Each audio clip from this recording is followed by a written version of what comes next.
Perk up a little bit. So something else. Hold All on. right. He's gonna fart it out. Hold It's on. okay. Hold on. What's going on, people? And welcome to another episode of the Next Podcast, guys. I feel like this panel is in rare form. And speaking of rare form, I have to give a huge shout out to Master Clown X3 for people checking out the chat. Yo, he lit up the chat with all those cool kind of like animated stickers and stuff like that. Master Clown, it is really good to see you, man. I feel like it's been a while and you came back with a bang, dude. That was awesome, brother. Thank you so much for the support. Definitely appreciate it. But guys, it is Thursday night and it is prime time. That's right. The Next Podcast is live to talk a whole bunch of gaming stuff with you guys. So shout out to the chat. If you haven't done it yet, I actually did not do it either. So I'm going to go over here and I'm going to hit that thumbs up button. If you haven't done it yet, definitely do the same thing. Share this out on social media. Let people, yo, hey, Lopez, really, bro. That's awesome. Bro, oh, man. Brother, yo, dude, you are insane.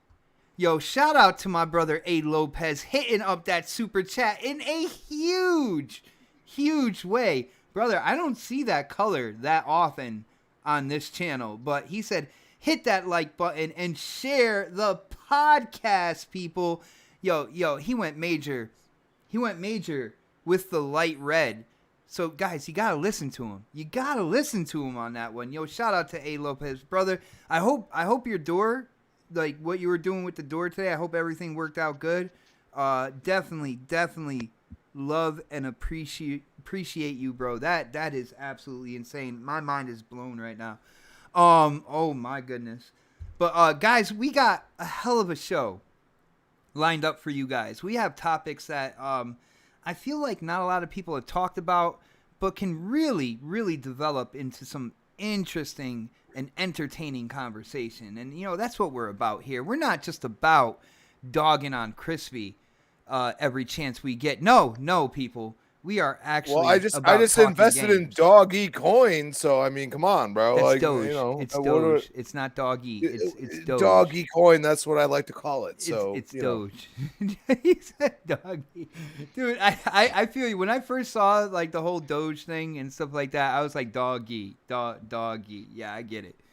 But dude, if you ever say that to a kid, they're gonna laugh at you. I'm just saying. They're gonna be Doggy like, coin. You are an old man. Right I'm all about the laughs, though, so that's cool. Thank you for letting me know. Yeah, yo, Deck, yo, big respect to the donators, man. That is absolutely incredible. You guys don't even know. My rent actually just went up a couple days ago, and that will help incredibly. You guys have no idea. And hold on, we're gonna have to let. That was the doorbell. For people who don't know, I'm pretty sure you guys hear that doorbell. I know I hear the doorbell in my ear, but guys, we have to get into the intros, man. It's already you guys have already kind of like I don't even know what to say right now, but we got to get into the intros. Let's do this. Let's do this right, and let's start in New England because guess what, guys? After this weekend. We're waving goodbye to the 30s. No more 30-degree weather after this weekend. And I know this panel member, will let you know the truth about how he feels about that because he always brings the crispy truth. Yo, Crispy, what is up, brother? Oh, my God. Yeah, no, 30s can go and get thrown in the bushes, as we like to call it. They're gone after this weekend, bro. Yeah, because it was bad. I actually messed up my truck really bad, and luckily I was unscathed, and the truck was fixable, as we like to call it. And you know, that's thanks to the good old black ice that can just show up if it's 31 degrees here. So the 30s, yeah. I'm done. Even my age, 33, I'm done. Like I'm done with the 30s. Let's go to the 40s already. Like, come on now. I got you, bro. I'm excited. Unfortunately, I do have to work this weekend, so, and you know me, I'm a vapor. Every time I take my break outside. But this will be the last weekend in which I have to deal with that. After that, the 50s are coming, brother, and I cannot wait. But we have gaming stuff to talk about, so I'm gonna get through these intros. It's gonna be a good show tonight. So from there, we're gonna have to go to the middle of the country. This man, I was playing golf with him today, and I got to witness his first. Oh my goodness! I got to witness his first hole-in-one in PGA 2K21. Shout out to my brother Z Black Rider, bro. You are absolutely insane. He said Crispy said pink was his favorite Doge color. Should I say it right, or is it doggy color, Crispy? Crispy. He's Doggy doggy. I don't. Whatever you want to call it, Doge. Doge sounds like SH. I mean, I come from Connect. It's touche. Yo, Master Clowns, of course he is a member of this channel. He is showing off some of the icons, some of the special member emotes that you can use, man. That is awesome. Shout out to you, Z Black Rider. Thank you so much for the support, man. You have I hope you guys can hear the smile on my face. My cheeks are hurting right now. This is absolutely incredible. But yo, Predator, I was introducing you, man. How's it going, bro? You're introducing me about getting a hold of one, then you named Z Black Rider, so it makes it sound like he got the hold of one. Yeah, he hit up that pink color on the chat, so technically I'll go to bat for him. He got the hole in one, not you, bro. Well, there's one kind of hole in one I'm thinking about, but that's okay. Wow. Yeah, you meant in one hole? Wow. No one got that? Okay. Yeah. Hey, what's up, everybody? Doge. It's like Sade. It's French. Oh man, it's French for what kind of night are we gonna have tonight? And I just dropped my vape on my keyboard. And I'm from America, and I say doggy, bitch. There we go. All right. Well, next on the list, we're gonna have to go all the way to the West Coast, and this man, he does not give two shits what's going on. He just tells you his opinion, no matter what it is, no matter if it's popular, unpopular. It's his opinion, and he lets you know about it. Of course, it is the Angry Otter himself, Dark Optimus. What is going on, bro? Not much, man. I brought my binky today. I have my blanket too, my blankie from when I was a kid. Ready to suck my thumb. Later. Your priest with you too. I did. I actually brought that too. Just make sure he wasn't behind you. That's all that matters. Because people, last week were saying I was being a baby, and I understand. What people? Who said that? I'm not gonna say who. No? I'm not gonna say.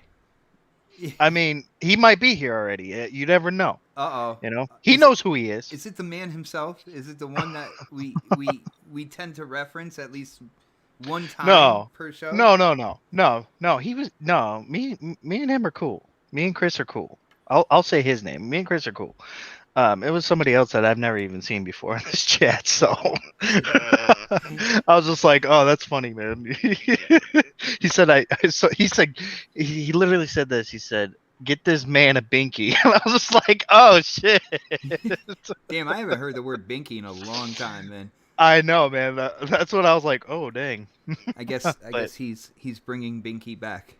I guess so, man. Maybe. But yeah, man. Let's get into these topics, bro. Nice. Well, he's gonna need the binky. I saved this man for last because he. Oh no! Because he rang the doorbell last for the meet. Yo, guys, this man has been with me from the beginning of this show. We've seen people come, we've seen people go, and it seems like me and him have been here all the way through. Of course, he is coming live from the 405. my brother K Mega. What is up, brother?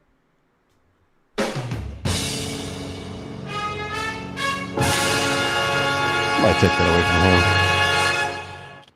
him. Woo! You are We having way back. too much fun with that shit, bro. Oh my gosh! Shut your mouth, Crispy. You over here? Listen, I don't want to hear none of this. Let me enjoy my toys. The people have spoken. They want more of it, so let it happen. But anyway, glad to be back. I'm still trying to get used to the new time because after you did the whole flip flop thing, I'm kind of don't even know what time I need to be ready or I need to prepare for. It's 8 o'clock. And besides that, I was Eastern. running around. It's prime time, bro. Prime time. So I think that's 7 o'clock for you because you're always living in the past. Am I right on that one? That's God's time. What y'all? That's No, the whole thing. we have the Lord's time, so I don't know. Yeah, I know. yeah. I know. Here on the West Coast, we're on the Devil's time, so I don't know about you guys. Whoa. Yep. Oh my goodness. But anyway, glad to be here as usual, man. Sorry I was late, but yeah, man, I'm so excited. With the you know what I'm saying. What did you say? You said, "Oh wow, K Mega with the intro." Yeah, thank you, man. I'm telling you, it's fantastic. Listen to that, Albert G. The rest of people love Dude, the sound effects. I actually got a comment after last week's show that somebody was like, K Mega with the soundboard. It's like it makes me not even want to watch the show anymore. And I'm like, oh. Wow. Hey, Pred, can and then on top of that, the numbers are up. Your numbers are back up. So I mean, obviously it's bringing in more people. So I mean, so if you can use one or two and then gain a couple of hundred, it's all right. You know what I'm saying? So it is what it is. Hey, Pred. Next time you see K Mega's wife, you tell her to, tell him to cut that soundboard shit off. Okay. We stopped with the K Mega wife jokes a while back. Oh, did we? Yeah, Oh, we did. Yeah. So but I forgot. Fred did his intro, but let me do his intro for him. All right, there we go. But anyway, I do want to say this before we get started. I got a 360 back, and I have to say, the return of the greatness of all greatnesses is going to come. I had to search high and low for those games, but I found them. They'll be coming here next week. Am I right? And I can't wait. Am I right? Yes, Lips has returned. Oh. And what was so crazy is that that there was people that I posted on Facebook too, and old friends, like, we haven't played that game in like 10 years, and they started calling me and hit me up or giving me a comment like, "What?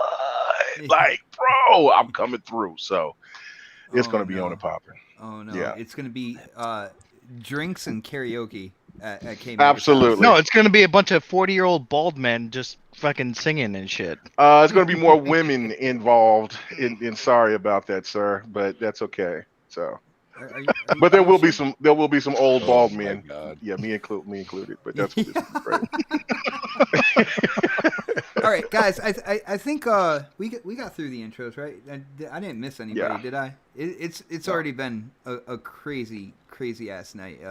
Let's start with a kind of, I guess, an easy topic. Something to kind of ease everybody into the topics. And it appears that Epic Games has purchased another studio.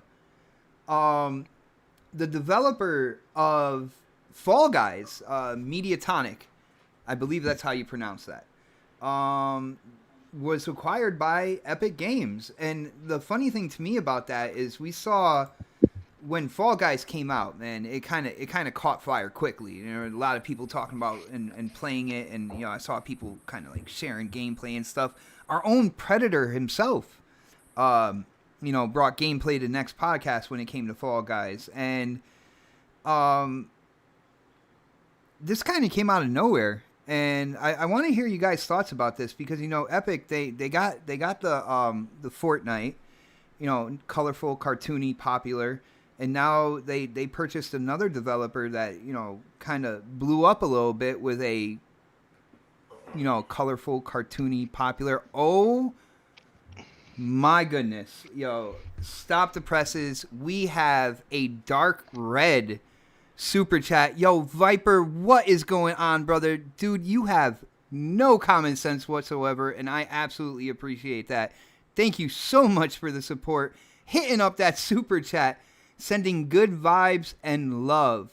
God bless. Yo, God bless you, bro. Thank you. Thank you so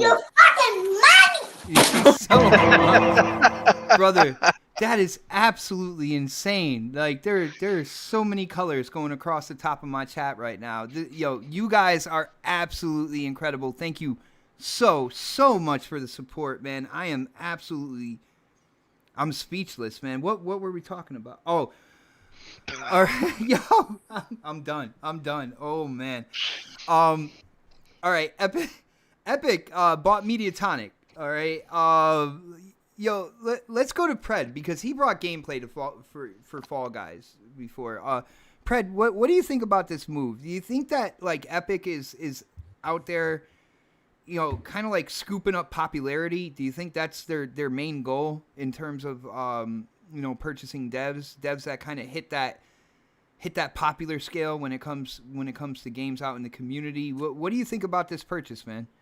I'm almost curious to see if they're trying to go the Game Pass route by getting all these, you know, companies like this to get games like this and some other stuff. I mean, I don't know who they've all purchased, but I know I've heard their name a lot recently.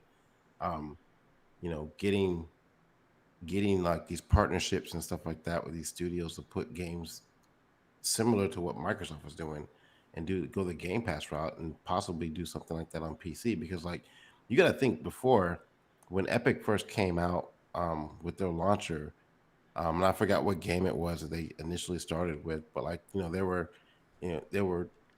were getting high end games. They were also getting a lot of hate for it, but at the end of the day, they were basically like, you know, making it better for the devs because they weren't charging as much and stuff like that. So like you were getting on Steam, they weren't taking that big of a cut, you know. So they got that going for them. They got Sony on their side, you know, to some degree, because Sony invested in them and whatnot. But like, I'm curious to see if that's what their plan is going into the future.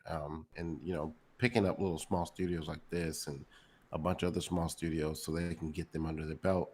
Now this is like an older game, but I mean, we're talking about just one game though. But like, the company itself has been around for a while. I mean, they worked on Gears Pop. They worked on, I think they worked on Fable, Fortune. I mean, I was looking at this shit earlier. Like some of the games that popped out. So like the spin-off kind of like smaller games from bigger franchises. They do a lot of the smaller stuff. I have to go back through and look at what the bigger titles they've done. But like, you know, Fall Guys is a fun game, you know, and it's popular. So like, they get this dev, they can, you know, continue to expand on Fall Guys, and they're putting it pretty much everywhere now. So they got that under their belt. But like, it's a nice pickup. I mean, I don't know how much they paid for it, but like, it's a decent pickup for them. You know, who else did Epic pick up though? If anybody knows, you can chatter in the yeah, if anybody knows, if not, you know, feel free to look it up real quick. I'm over here with the switches for the actual show, making sure. I don't know if anybody on the panel knows who all they picked up as far as studio acquisitions, but I mean, you know, I know about the partnerships they've done with some other, like they put some Ubisoft games on there, I think. But as far as actually purchasing, I don't know if it's been a lot of them. A lot of studios, but I mean, like I said, I can see if they're gonna go this route, and another company that would be good at this. I know I'm kind of bouncing around a little bit, but Tencent would be a great company that would do something like this too and go the Game Pass route. They have a shitload of people that work under them, so now they've got stakes and everything. So I don't know. I mean, it's a decent pickup. I think like it's a smaller studio, but it just depends on how much they pay for it. Because I would love to see not medium. I would love to see this studio do more, you know, and see what they can do with more than, because like before this game, like a lot of people probably don't even know what the fuck they've done. I had to look it up myself, but so we'll see what happens. And I relied on you looking it up, but I do like kind of like you posing that question about, you know, if they're thinking in the same kind of like resolve as Xbox with Game Pass, because not only, you know, everything that you said kind of, you know, it makes sense, but you look at them grabbing exclusive games for their store as well. You know what I'm saying? So that shows that they have the mindset to grab kind of like some type of exclusivity. So they can just transition that mindset to thinking about, well, we'll get this game streaming on our Epic, subscription service as an exclusive as well. Like, that's not too far fetched in my opinion, man. Yeah, I'm looking at the last 10 years. And I'm not seeing anything that really stands out. That they did a lot of stuff with Sega back in the day, but like I'm not seeing anything that like stands out. Like a lot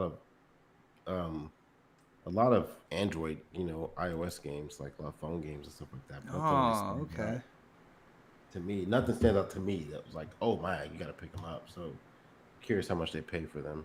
And there's Pred's hole in one right there. It's on a delay. I was watching it right now. You guys are going to see it. It's going to transition from Burnout to Predator's hole in one that I got to witness today. But I don't. Dark, what do you think about this? You heard Predator. Predator said that this developer mostly was making like iOS games and stuff like that. Working on Gears Pop.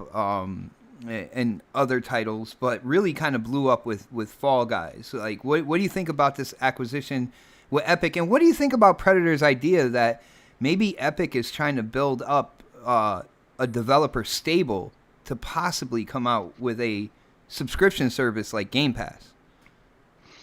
Well, I mean, it makes sense, I mean, they're doing well with their Epic Game Store, and they're getting acquisitions that, it's pissing people off. Of course, like the hardcore PC guys are making them mad, but I mean, this is a business, this is what they're going to do. And they really don't care what you think, at that point. It's going to make their money.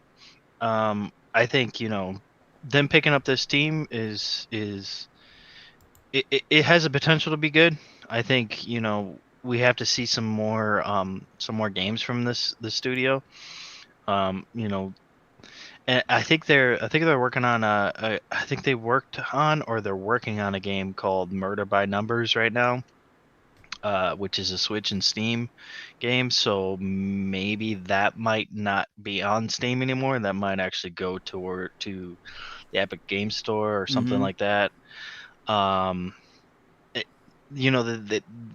They really have worked on more mobile type of games in the past, and I know that they're working on another mobile game, which is an RPG, and I can't for the life of me remember what the name is, but I think this studio has potential.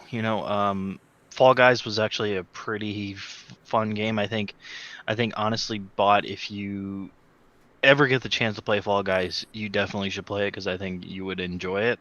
Well, it's gonna over the summer. It's gonna come to Xbox. The big question is it gonna go into Game Pass though? Because who knows? We don't know. I mean, if it does, then maybe Epic has a, that's the thing. They might do a like you were saying, like a game like a Game Pass kind of thing, but they might just do a partnership with Game Pass or something like that. Or hold on, real quick, shout out to Viper, man. He said he got to go back to work, brother. Came in, hit up the super chat, said what's up to everybody, and he's still responsible enough to go back to work, because I know you don't want to get fired, brother. But definitely appreciate it, man. Thank you for coming in, and you are absolutely ridiculous. I just want to let you know that, bro. But go ahead, Dark.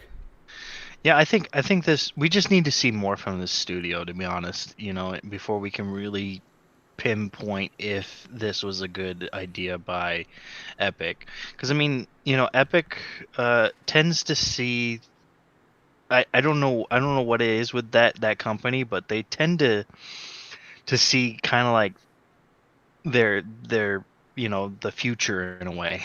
For other people too, because people were bashing the crap out of Fortnite at first, and now Yeah, know. and now Fortnite's like the biggest, Every battle royale stepchild around. out there is bugging like. Exactly. So I mean, they could take Fall Guys and make it, even better, or what they could do is give this company a new game and see what they can do, and maybe this company will be, the next, you know, um, what's that company? I forgot. Anyways, Victoria's they Secret. might they might come out with a AAA game and it might be good. It might actually be really good. So we'll see. I got you. Let's go with Crispy on this one.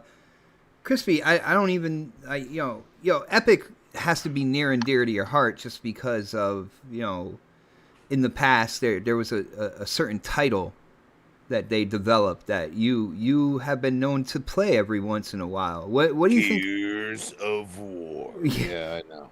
What do you think about this acquisition? And you know what? Just strictly for you, because you are such a Gears fanatic.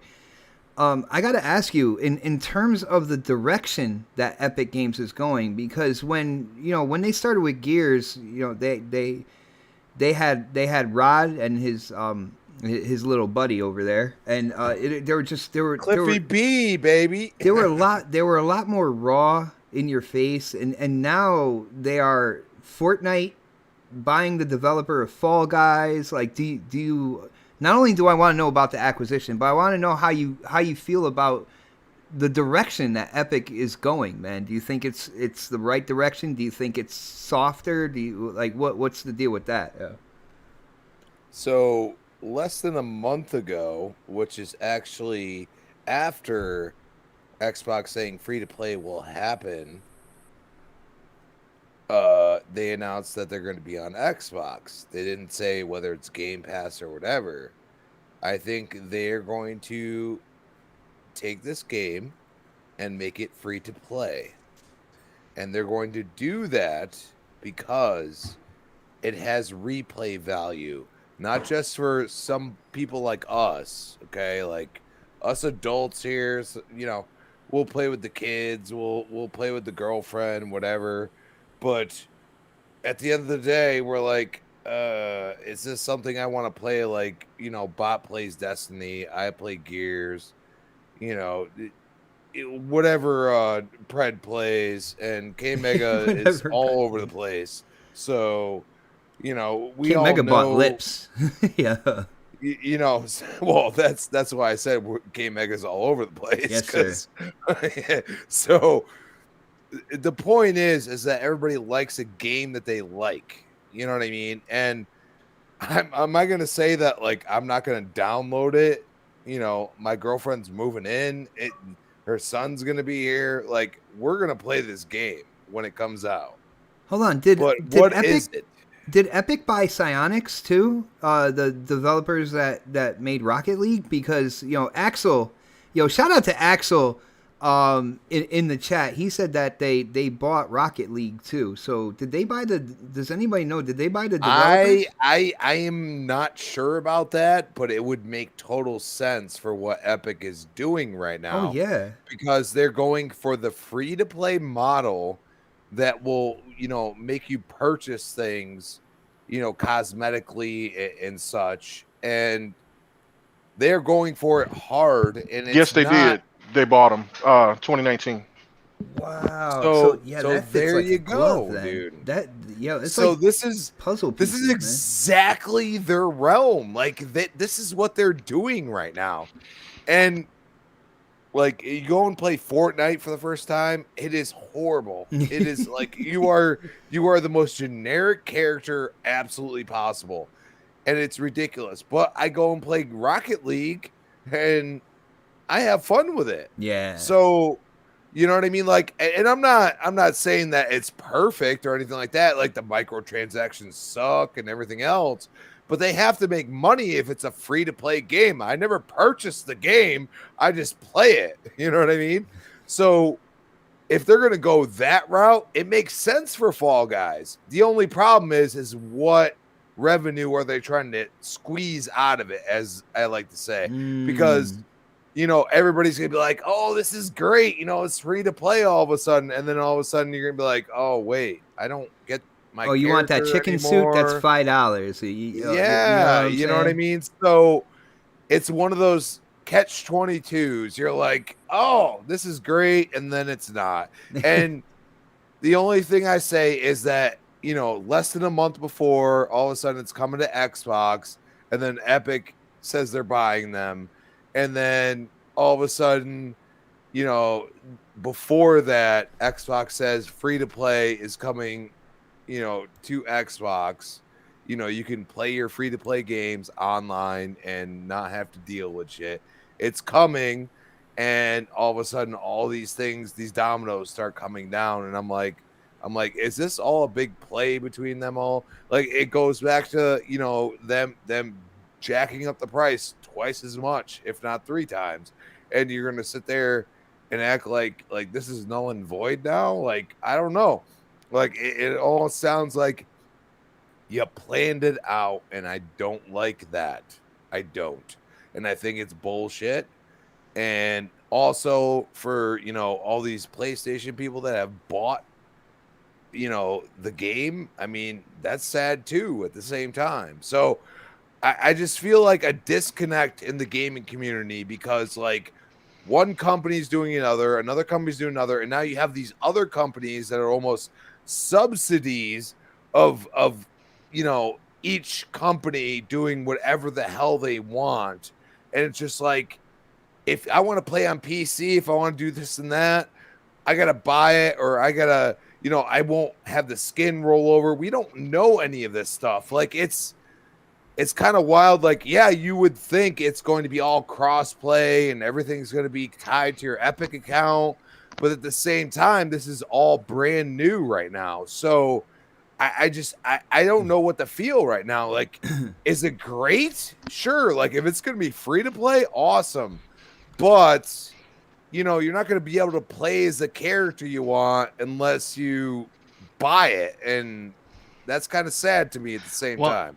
I think it might come to Games with Gold because it did go to PlayStation Plus for the first month. Dude, I think Xbox has, like, again... Or it'll go to Game Pass. I was going to say, again, guys, like, I call it how I see it. I don't pander to any certain demographic. I think, like, Xbox, when I see the games that they're putting in at Games with Gold, I don't even think they'll entertain that idea. Game Pass, yeah, they're all about Game Pass. I think Games with Gold, when it comes to Xbox, is now an afterthought, and it's just whatever they can throw on there now. I really feel that. It really is dead. I mean, come on, let's be serious here. I mean, what they just dropped on Games with Gold for some people that are especially sports fans are going nuts. Okay, and I'm a sports fan, but I also kind of think EA is kind of trash at the same time. But then you got 2K there too. 2K21 is there. Like, and it's not the up-res version. It's not the greatest thing you've ever seen, but the game is still going to be there, and that's pretty incredible.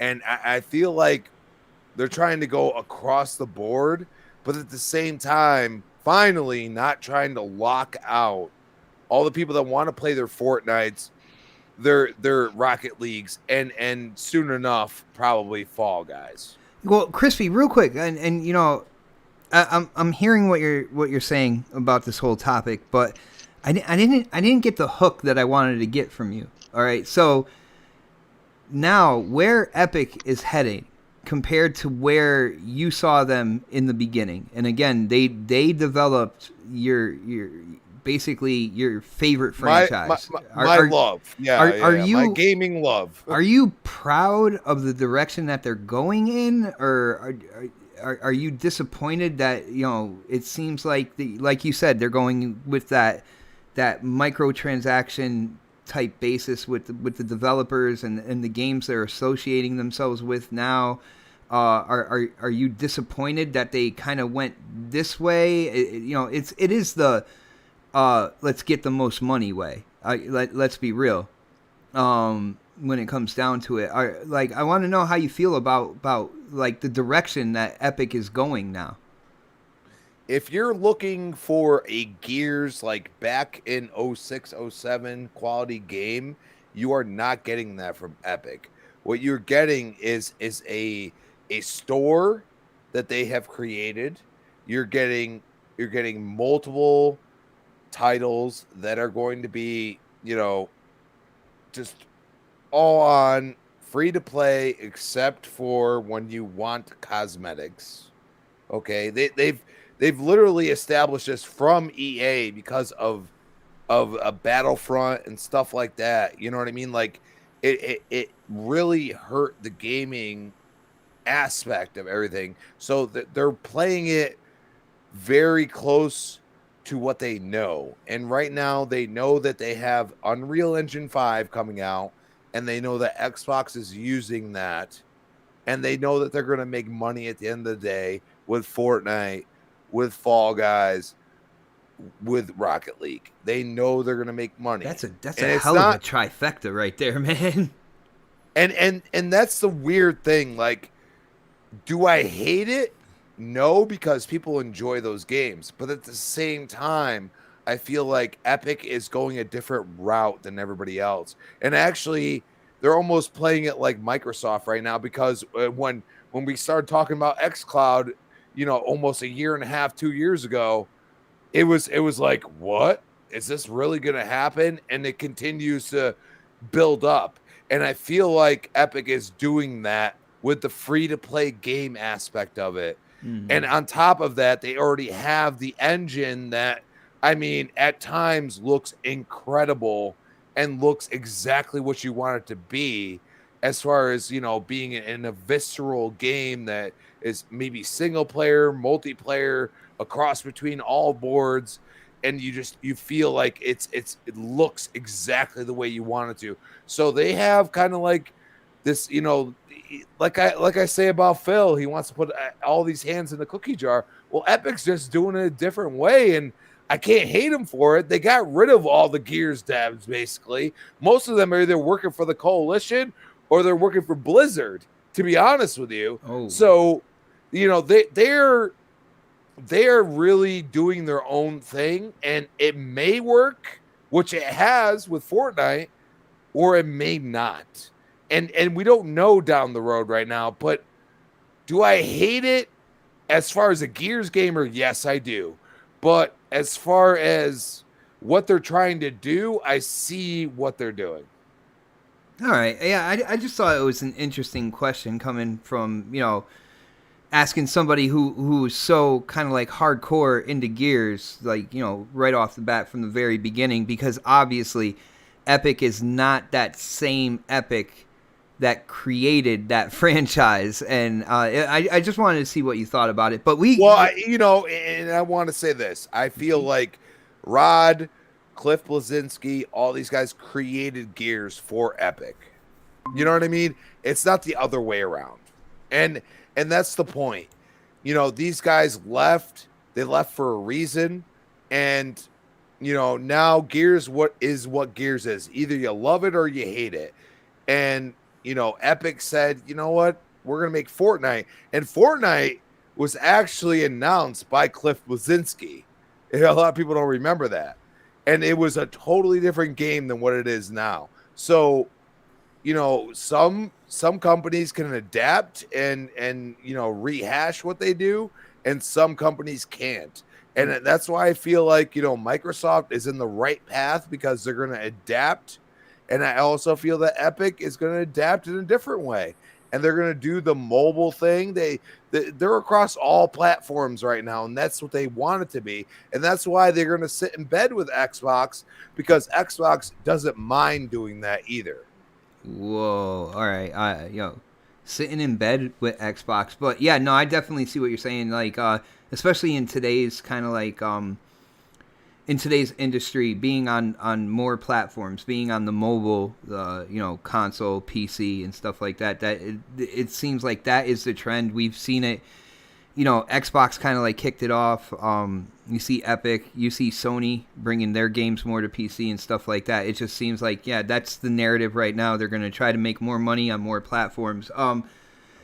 K Mega, what do you think about this acquisition, man? We've had a bunch of great thoughts, opinions already. What are you bringing to this topic, brother? Only thing I'm bringing is that I just got Need for Speed Undercover, and Need for Speed Most Wanted. I'm just going The through original those Most Wanted? Yes. That reboot they did, I mean, it was decent, but it was trash. You know what I'm saying? Yeah, 'Cause it had I'm Most just, Wanted I'm on just, it. You expect I, more. yeah, I just feel crazy. I just like going back and looking at the games that I used to have and then didn't.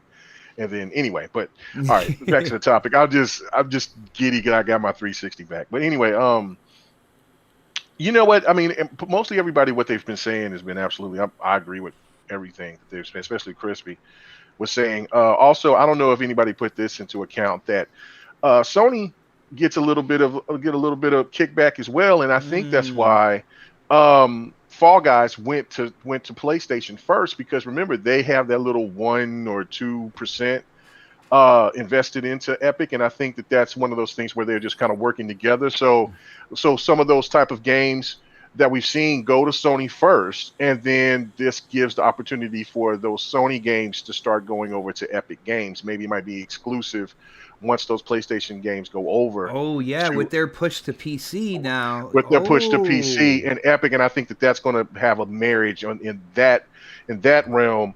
So that could spell for games like this in the future that are really popular. That if Epic gets them, that they might go to PlayStation first and then come to Xbox later. I think that though, Game Pass is definitely going to be something. It's going to get it. Xbox is going to get it on Game Pass some way, shape, or another, and maybe that could be one reason why it's taking the time that it is. I don't know. But as like you was just saying earlier, was that games with gold is just not what it used to be. I still appreciate it because it's free games. I mean, I can never just dog out free games. Yeah, and they gave me Indiana Jones for the OG Xbox. I'm not saying like every one of them is straight trash, but it's not what it used to be, bro. No, but I mean that's the thing though. I mean Game Pass is the future of what Xbox is going. So but as long as they can still give us those free games, I'm going to get as many of them as possible, because it's just, you can't knock free games. That's just, I know people do, but it's just kind of like, man, it's free. So but yeah, no, I just think that it's the game itself. I mean, it's really popular. I've never played it, never had a desire to play it, but once it comes to Game Pass, it's gonna be bigger than ever. And as Crispy was saying too, is that like if you get those, what Epic is doing is getting into these services, and I mean it all started off with the success of Fortnite. So it's like this is the recipe for them to sustain and get more out of what they do. I think also we was talking about this when we were streaming Destiny last night, me and Don. And our boy Thomas Franks, shout out to him. Yeah, and that's right, I was playing Destiny. But yeah, he brought up a point saying that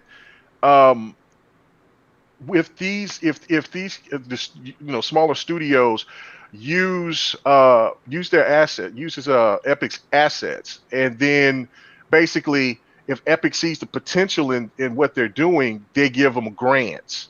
And then instead of them paying that grant back, or well, grants you don't really necessarily have to pay them back, but then it also could be one of those things where you can say, hey, we like what you're doing. How about you just go ahead and just let us buy you out? I mean, instead of going into the hard world of what's going on. I mean, this is a hit, but will your next game be a hit?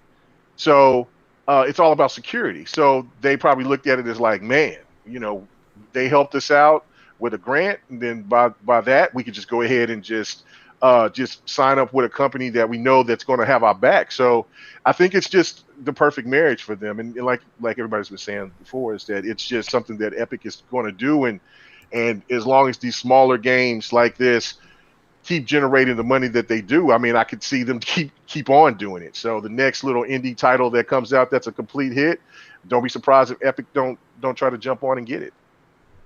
Yeah, I know. I mean, Fortnite came. They built Fortnite up. Of course, they let's be real. They stole source code from the game PUBG when they were helping put that together. I mean, there was scandalous about what. Yeah, because the game let's be real about that. Yeah, it was dead in the water. Yeah, it was finito curtains for that game. Nobody was spending no money for it except for me. I was one of the fools.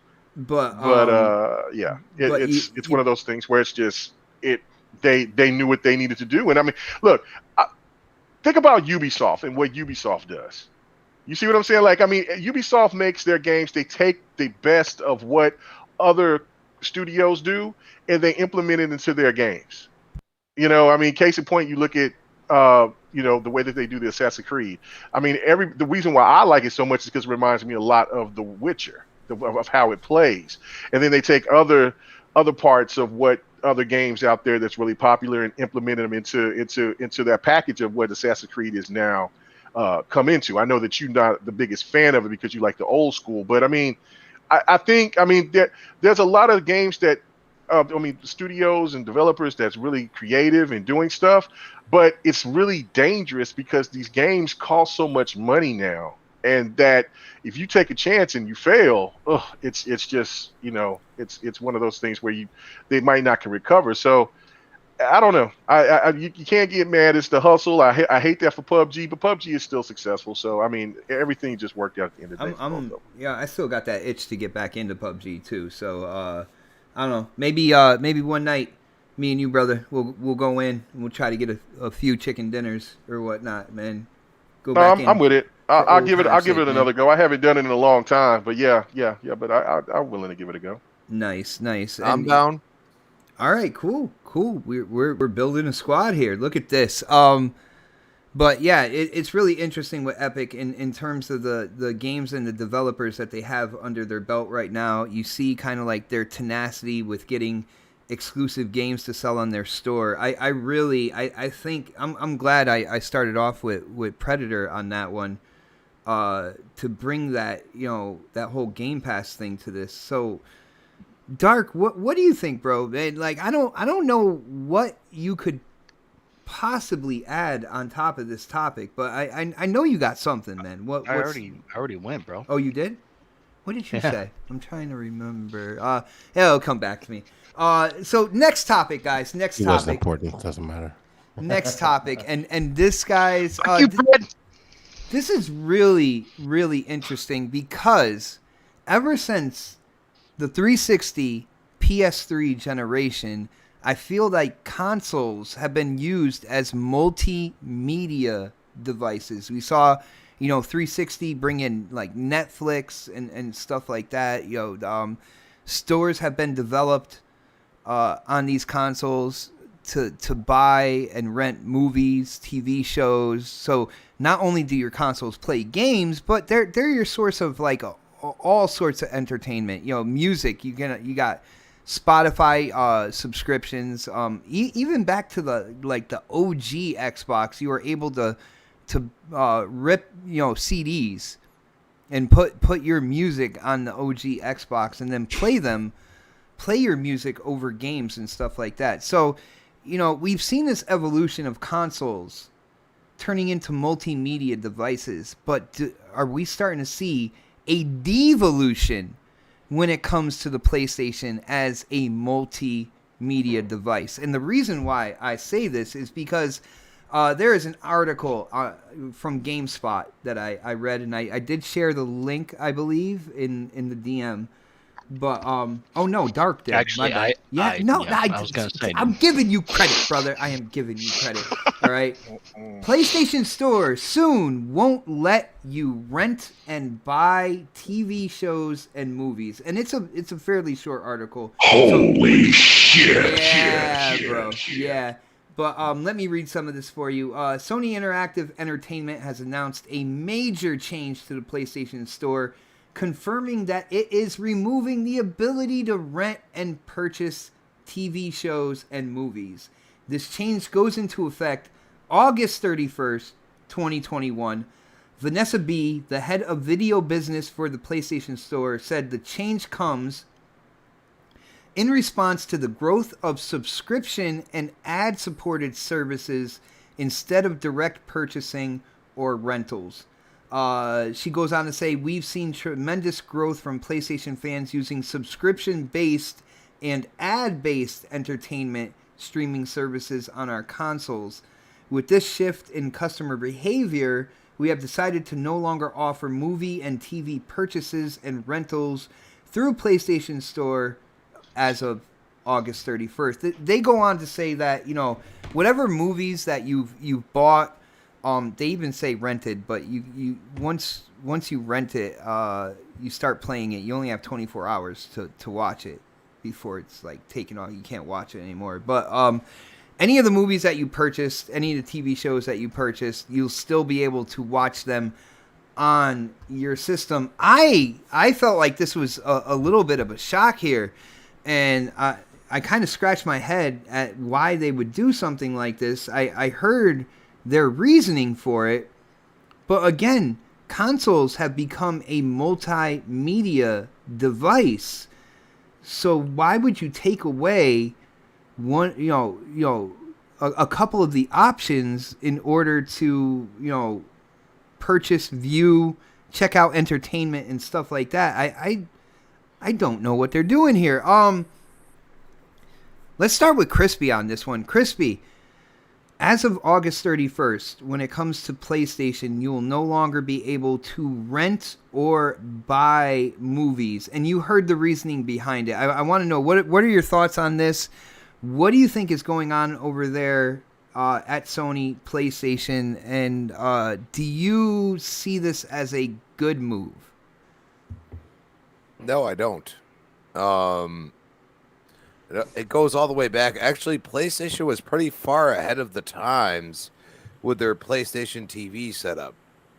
It was pretty advanced for what, we were used to. Just like, somebody like me that just literally cut the cord, has no cable anymore. I'm looking for a very good value when it comes to having live TV. YouTube TV, Hulu Plus is like, up there. I almost feel like, and I've heard rumors about this, that Xbox is going to make Xbox TV, and they're going to bundle it with Game Pass and all these other things, Xbox Live and everything they want to. And charge you like pennies compared to some of these other streaming services. PlayStation's going the other route at this point. I feel it's more of a cost-cutting measure than anything else. They are at the point where, because they can't release the amount of consoles that they would like to, because people will purchase them, and that goes for Xbox as well. The problem is that PlayStation bleeding money and Microsoft Xbox bleeding money are two different things. And you have to cut the costs where you can. And if by their algorithms and by their just shareware and whatever else is involved, it's just like Facebook. They see what you're looking at, they see what you're doing. They have the same things when you're going in the PlayStation store and stuff.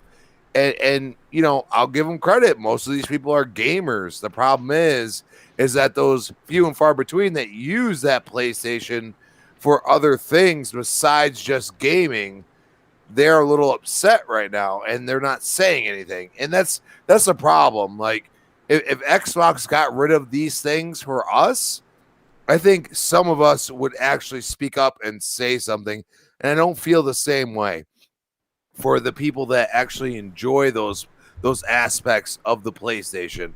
And it goes into their infrastructure. They've really, went all in on gaming, and that's not a bad thing. But now you're leaving behind the people that actually enjoy renting a movie from your platform, or buying a series of a TV show from your platform, because for them it's easier to do on your platform.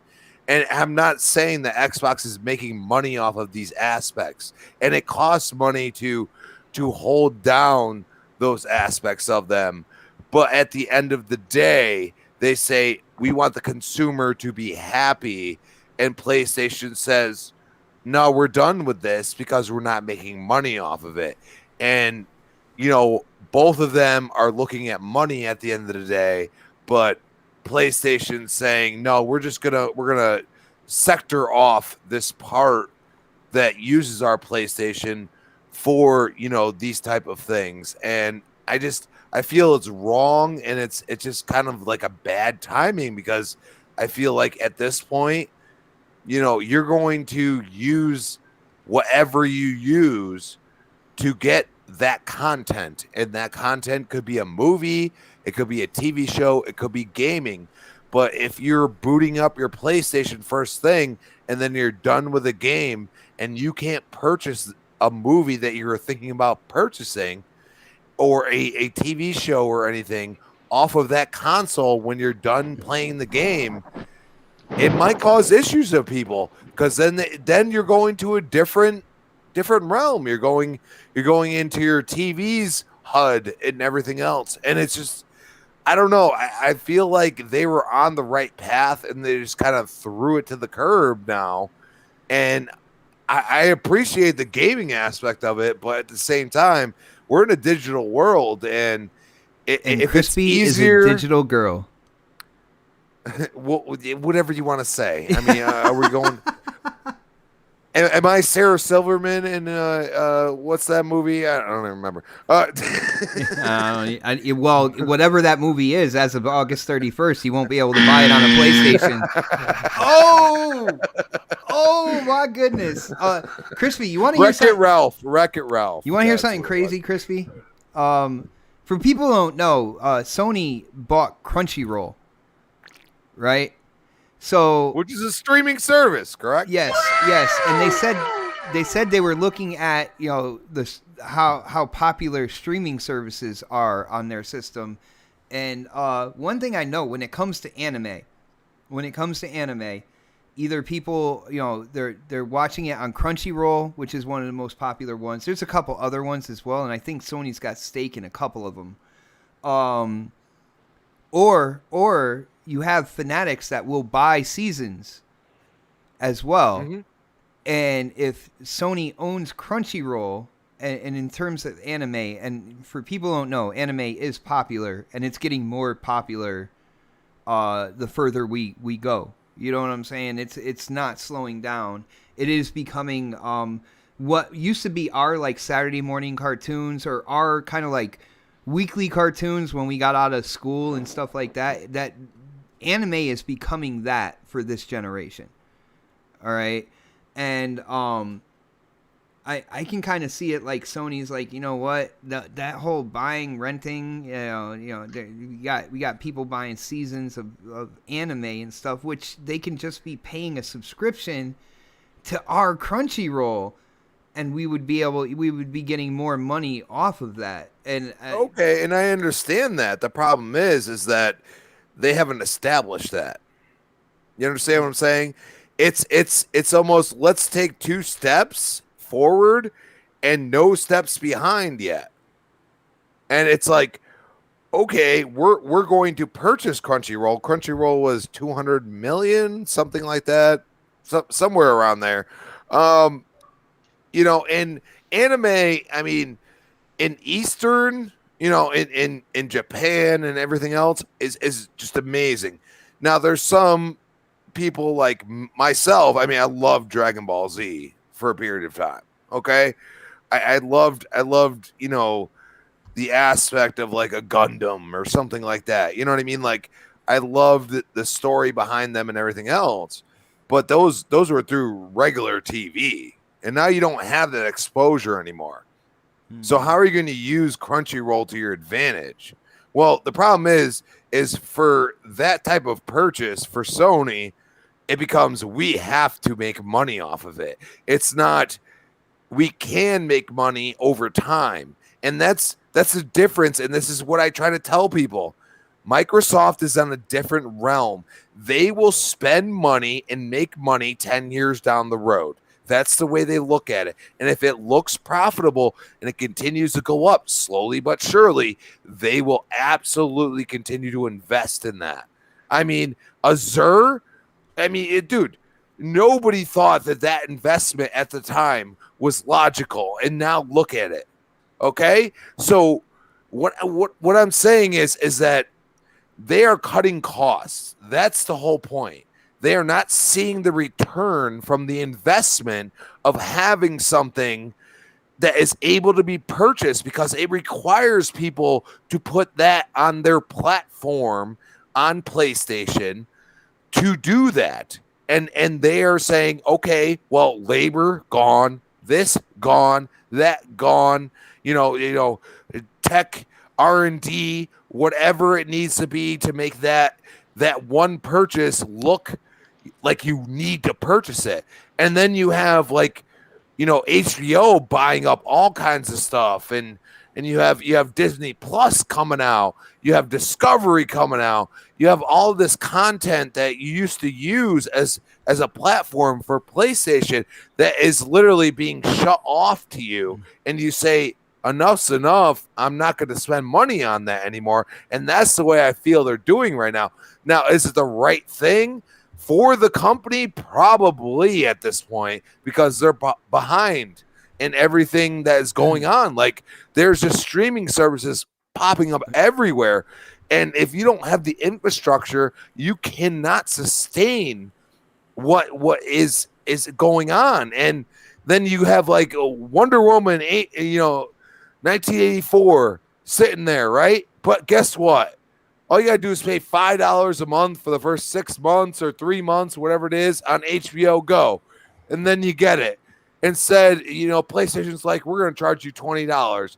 It's not sustainable. It makes no sense. People that are in the know, that look at social media, that look at what's going on right now with COVID and everything else, they are going to HBO and they will put in their credit card, and then they'll take it out. And then that's the end of it. And it's just like what people have said about Xbox. You want to play a game, you get the $1, for the first month. Man, you play the game, but that's what I'm saying. Like, dude, like it's happening right now. There's too many options, and for the company itself, I feel PlayStation might be doing the right thing, but they are also ahead of the time with the PlayStation TV, because it was much cheaper, and until its end was much cheaper than any streaming live service that was out there. And I don't understand why they had to go totally 360 and just get rid of everything. It doesn't make sense.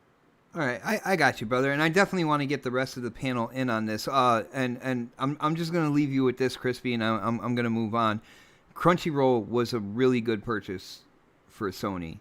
Crunchyroll is incredibly popular in the anime community, and the anime community is growing each and every. I could say each and every year, but literally each and every day.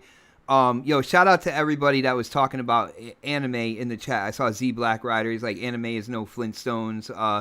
Who else did I see talk about Dragon Ball? I think Game Filter. Game Filter, if you like Dragon Ball, you got to check out Black Clover. My son got me on to Black Clover, and it is an incredible anime show. Absolutely incredible. I'm hooked on it, man.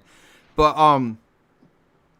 K-Mega, what do you think about this move here? Like, we've come to know, we were in the 360 era, even before that OG Xbox, with our music, being able to put music onto our system.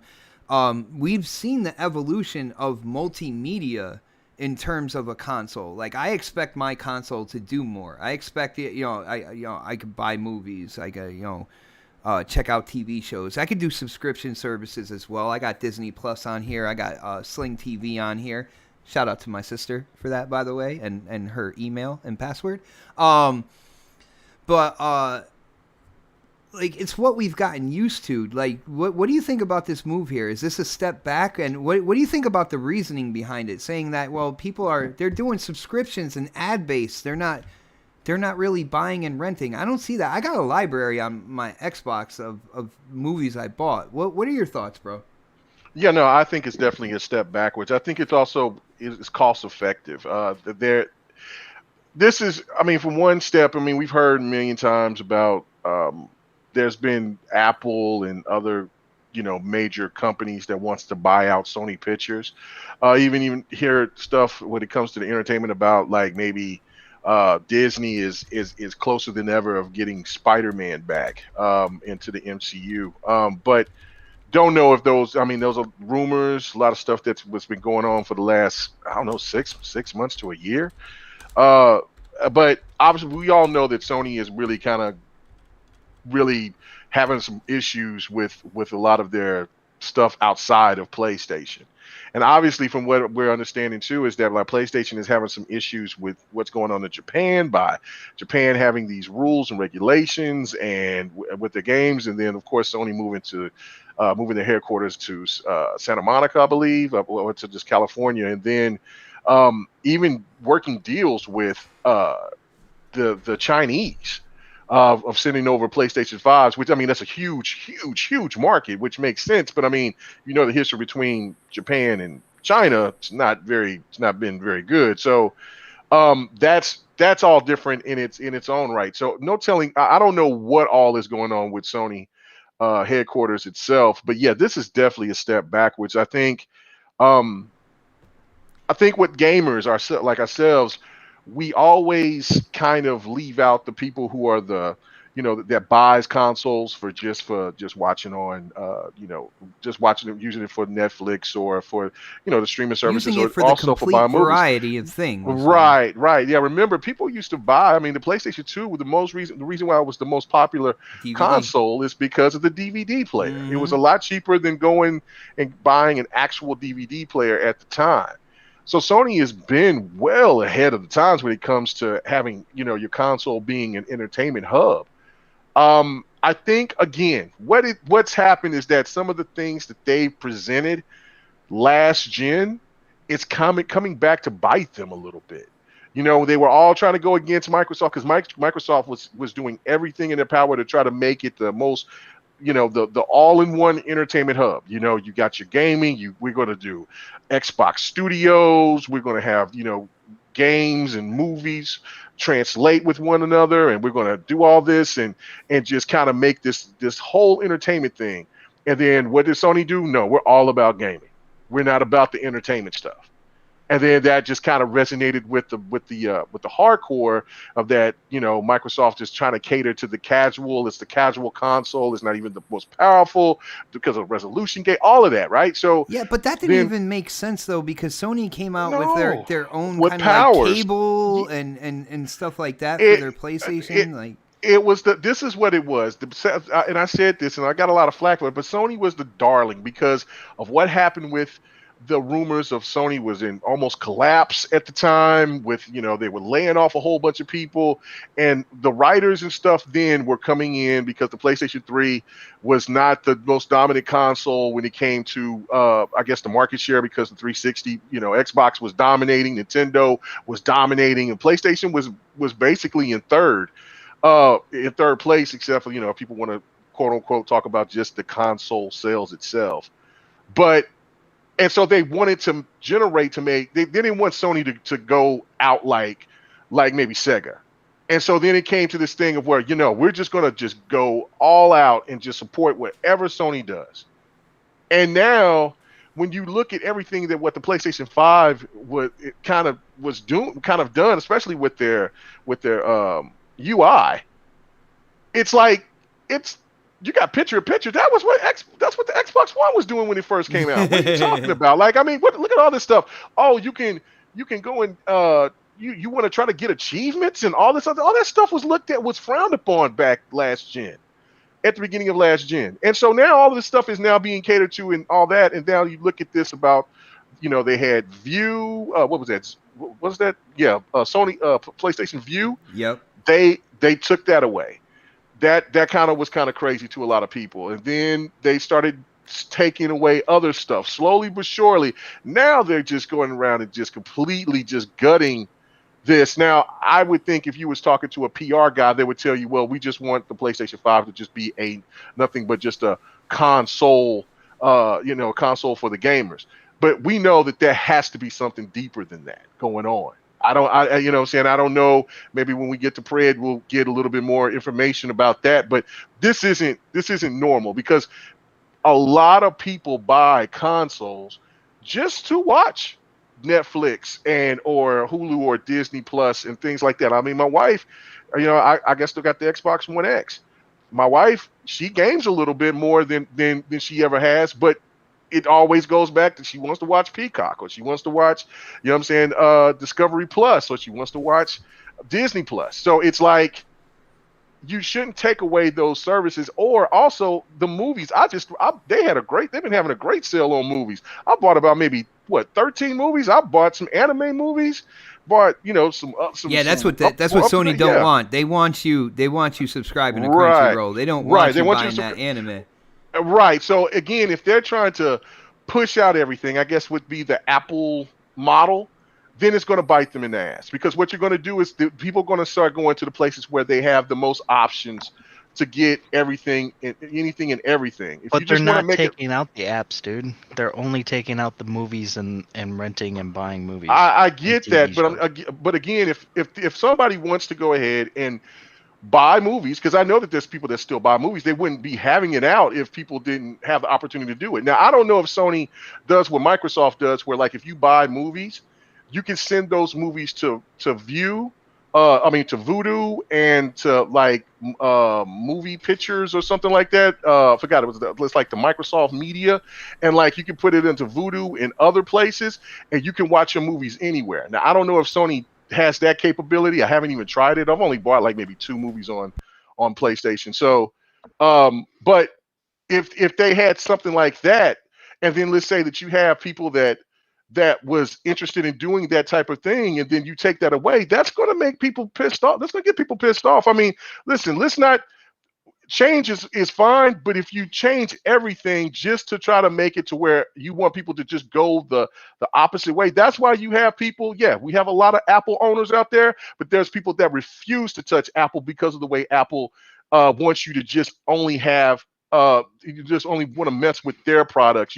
That's why you have so many Android users out there. So I don't know. I'm not the biggest fan of this, but we'll see how it plays out for Sony.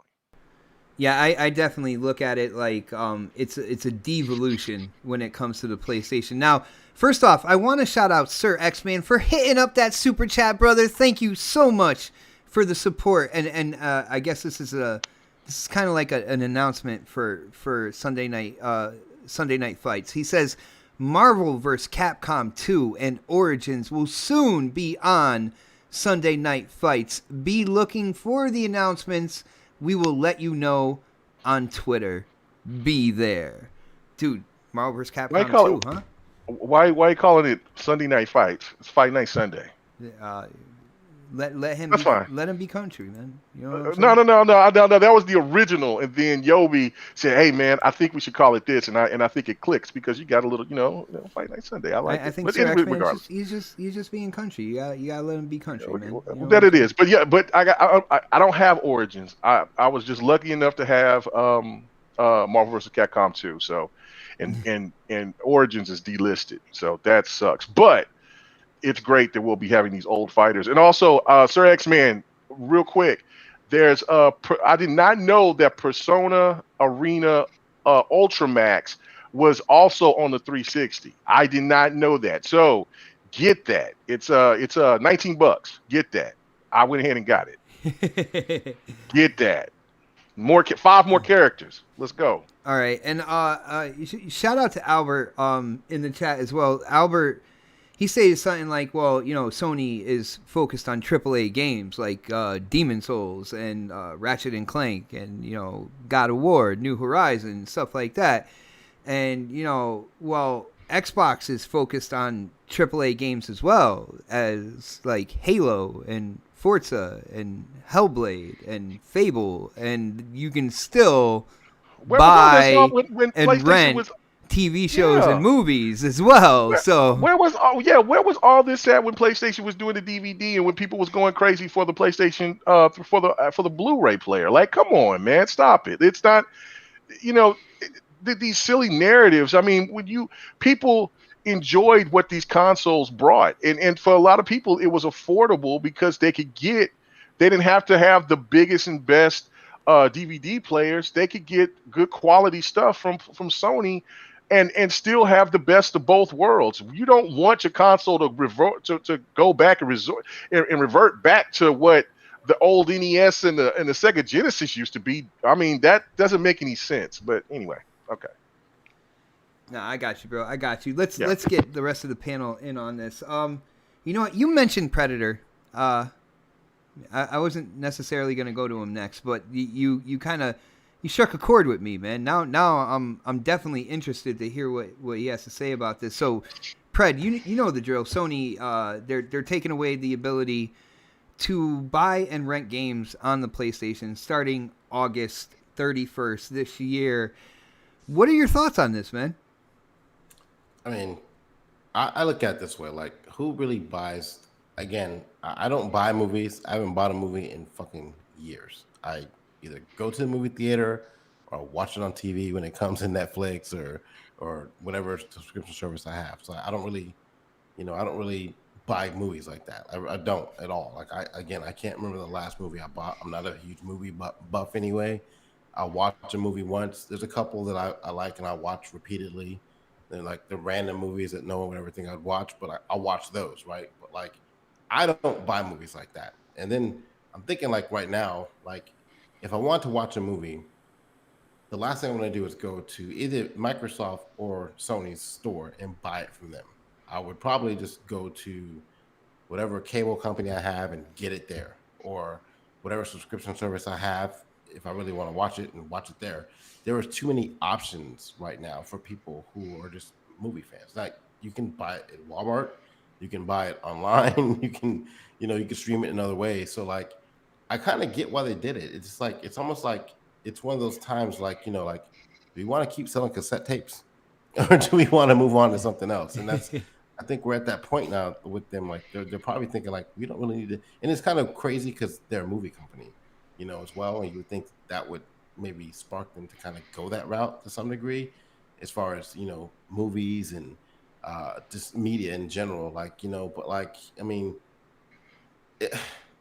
looking back at it, even though Microsoft still has movies you can buy on the store, it kind of reminds me when Microsoft got rid of Zune and got rid of Groove. Like, there were people who were like, oh, they're getting rid of stuff again. Microsoft, they're always fucking canceling stuff. But I'm like, well, who was using Groove? How many people were actually using Groove? I did. I loved it personally, but like, there weren't a lot of people using it. Some people my didn't know Zune what the fuck HD it as was. well. Like, Yeah, I used it. But quality, like, man, quality. there were a lot of people who have no idea what a Zune was and what Groove was, out there. And that's one of the reasons why. Like, I mean, I knew I could buy movies on Sony, but that's not my first choice of even Microsoft Store. That's not my first choice of places to buy a movie from. With Microsoft Store, they're partnered with an app called Play Anywhere. So when you buy a movie through the store, you can play it on the Play Anywhere app on like multiple devices, which I found out. I got the Play Anywhere app on my phone, and like, I could go. Where'd you find that out? I saw it on the store. It said powered by Play Anywhere. That didn't answer my question. When did you find that out? Last year, early last year. Have you used it? What happened? How often have you used it? Quite a few times. One thing I will say, right there. So. when because my us with the internet goes out and stuff like that. When the internet goes out, and I usually fall asleep to like the TV on or whatnot. But I was using the Play Anywhere app on my phone when that happened.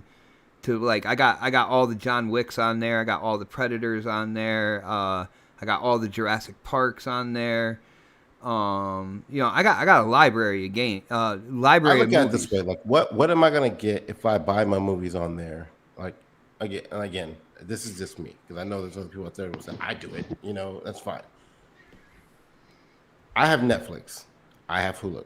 I have, whether it's I have it or my cousin has it. My sister has one of them. We can share the account. there's always somebody in the circle that has a password and username we can get if we really want to watch something. I love that. Right? I hope these subscription services never like clamp down. Never on let that go. But there's somebody that has it, and I can watch it somehow, some way. If I hit up a family, you got this? Yeah, let me get that email real quick, and we got it. Like so, like I don't need another option like that. Everything that I want, I'm gonna get out of one of those services that are more popular than what Sony has to offer. So to me, I'm just like, in the worst case scenario, I says usually Black put Google in there. Like worst case scenario, I get it from Google, I'll get it from Amazon, I'll get it from somewhere else. But like the last place I'm really thinking of watching a movie is through my Xbox and through my PlayStation. If I'm in my living room, I have apps on my TV now, and I can watch it through all those apps on my TV. But that's what I was saying. Sir X-Man said it right. It's called Movies Anywhere, and you can buy those movies off of the Xbox, and then you can send them over to different apps. So then you can watch it anywhere. Like it's a lot of apps. I only just got them on like 2 different apps.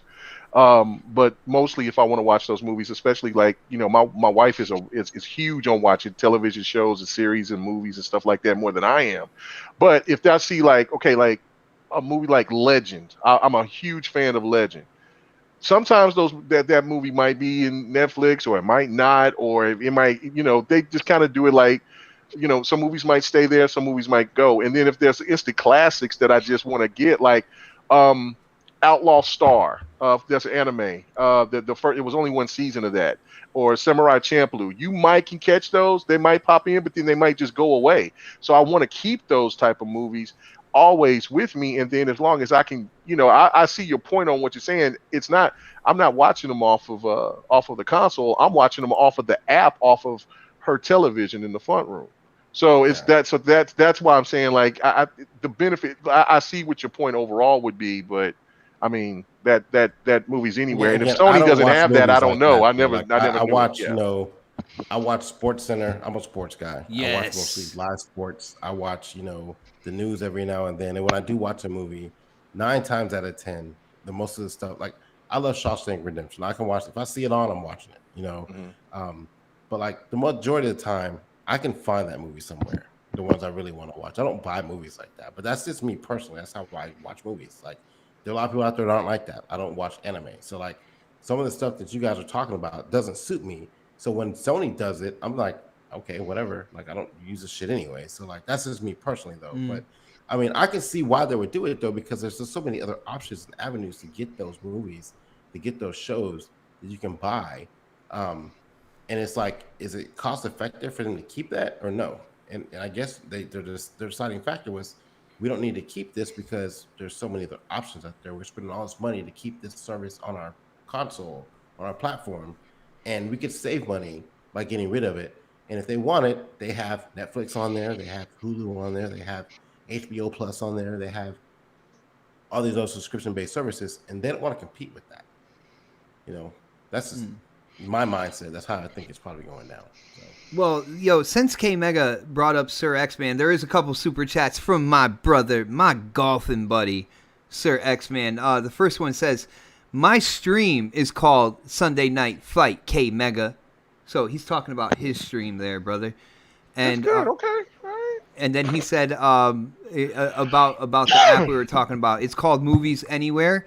I've had it for 2 years, and I didn't realize that like there was an app and you can kind of like download it on multiple devices and play the movies from your Xbox library in the app. So I thought that was really cool. Again, when Optimum decides for some rhyme or reason we don't deserve internet even though we pay for it, I can always still go to sleep watching, the Lost World or something like that. So I do use that app and that feature, but I'm just surprised that like more people aren't kind of like up in arms about this or scratching their head like why is this happening, because these companies spent so much time evolving consoles into multimedia devices to see a company just kind of do a 180 on it. I understand about the subscription services, but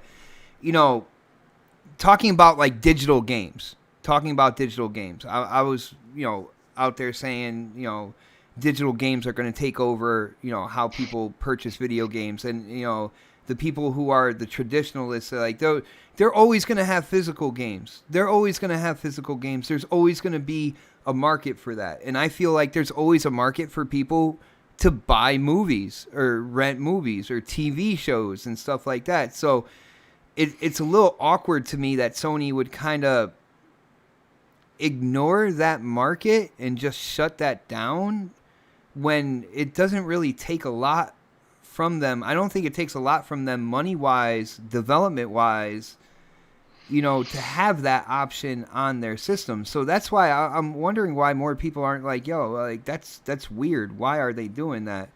I don't know, Dark. What do you think, bro? Is that weird in your opinion? What do you think about this announcement and what they're doing here with movies and TV? I'm gonna say this. Yeah, you're a movie guy too, man. It's like yes, Yeah. if you already know who I am, you know that I'm a movie guy.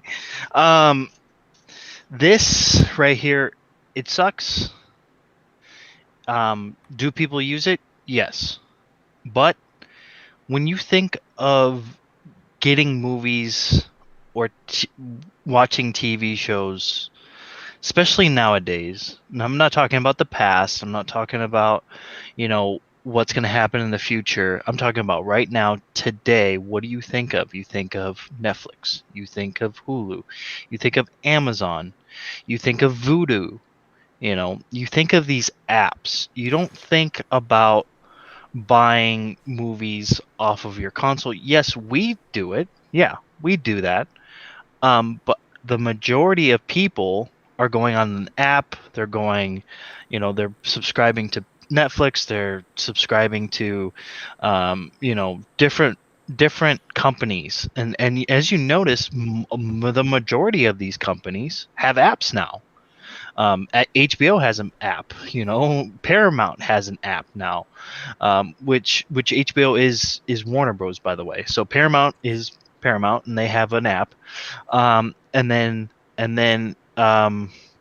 Universal has an app, which is Peacock. Hold on, I just want to ask you a question. In CBS just announced that All Access is going to be shut down, and that with Paramount. That's part of Paramount, though. Okay, no, that's what I'm saying. Wasn't that part of Paramount? Okay.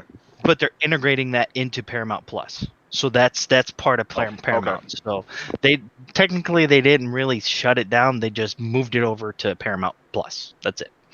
And then you know, so the three major companies, which is Warner Bros, Paramount, and Universal, and then of course yes, Disney as well. So four companies. The major four all have apps. So they're putting all their movies, they're putting all their TV shows on these apps. And guess what? People are going to go and gravitate towards that. You don't really think about, you know, the majority of people don't really think about, oh, I'm going to go buy a console to play my movies off of. They do if they're planning on buying physical media. Like, you know, like me personally, I still enjoy buying physical media movies. I will always like that because you get the best quality out of them. And of course, yes, over time they do deteriorate. It does take a long time, but when they do, it does suck. But you know, seeing those movies in the best quality that they can be, I enjoy that. So, you know, I think about, you know, and there are people like me who think about, oh, well, if I can go out and buy a cheap 4K Blu-ray player, you know, which one am I gonna buy? I'm gonna buy either a PlayStation 5 or an Xbox Series X, right? That's what they think about. Okay, well, if I can get the cheapest one, especially if they go to Best Buy and they have no idea what what people are, you know, what what's going on in our world at all. They have nothing. They have nothing to do. Best Buy is either going to tell them, well, you can get a PlayStation 5, you can get an Xbox Series X, or you could get, this Blu-ray player that looks cheap and doesn't do anything else. So people, will be like, oh, well, I can, if I want to play games, then yeah, maybe I can get and that's why they still put the disc drives in our consoles.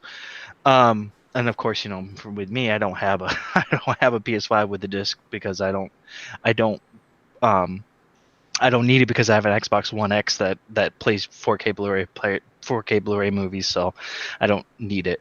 But these people, the majority of people don't care about the consoles.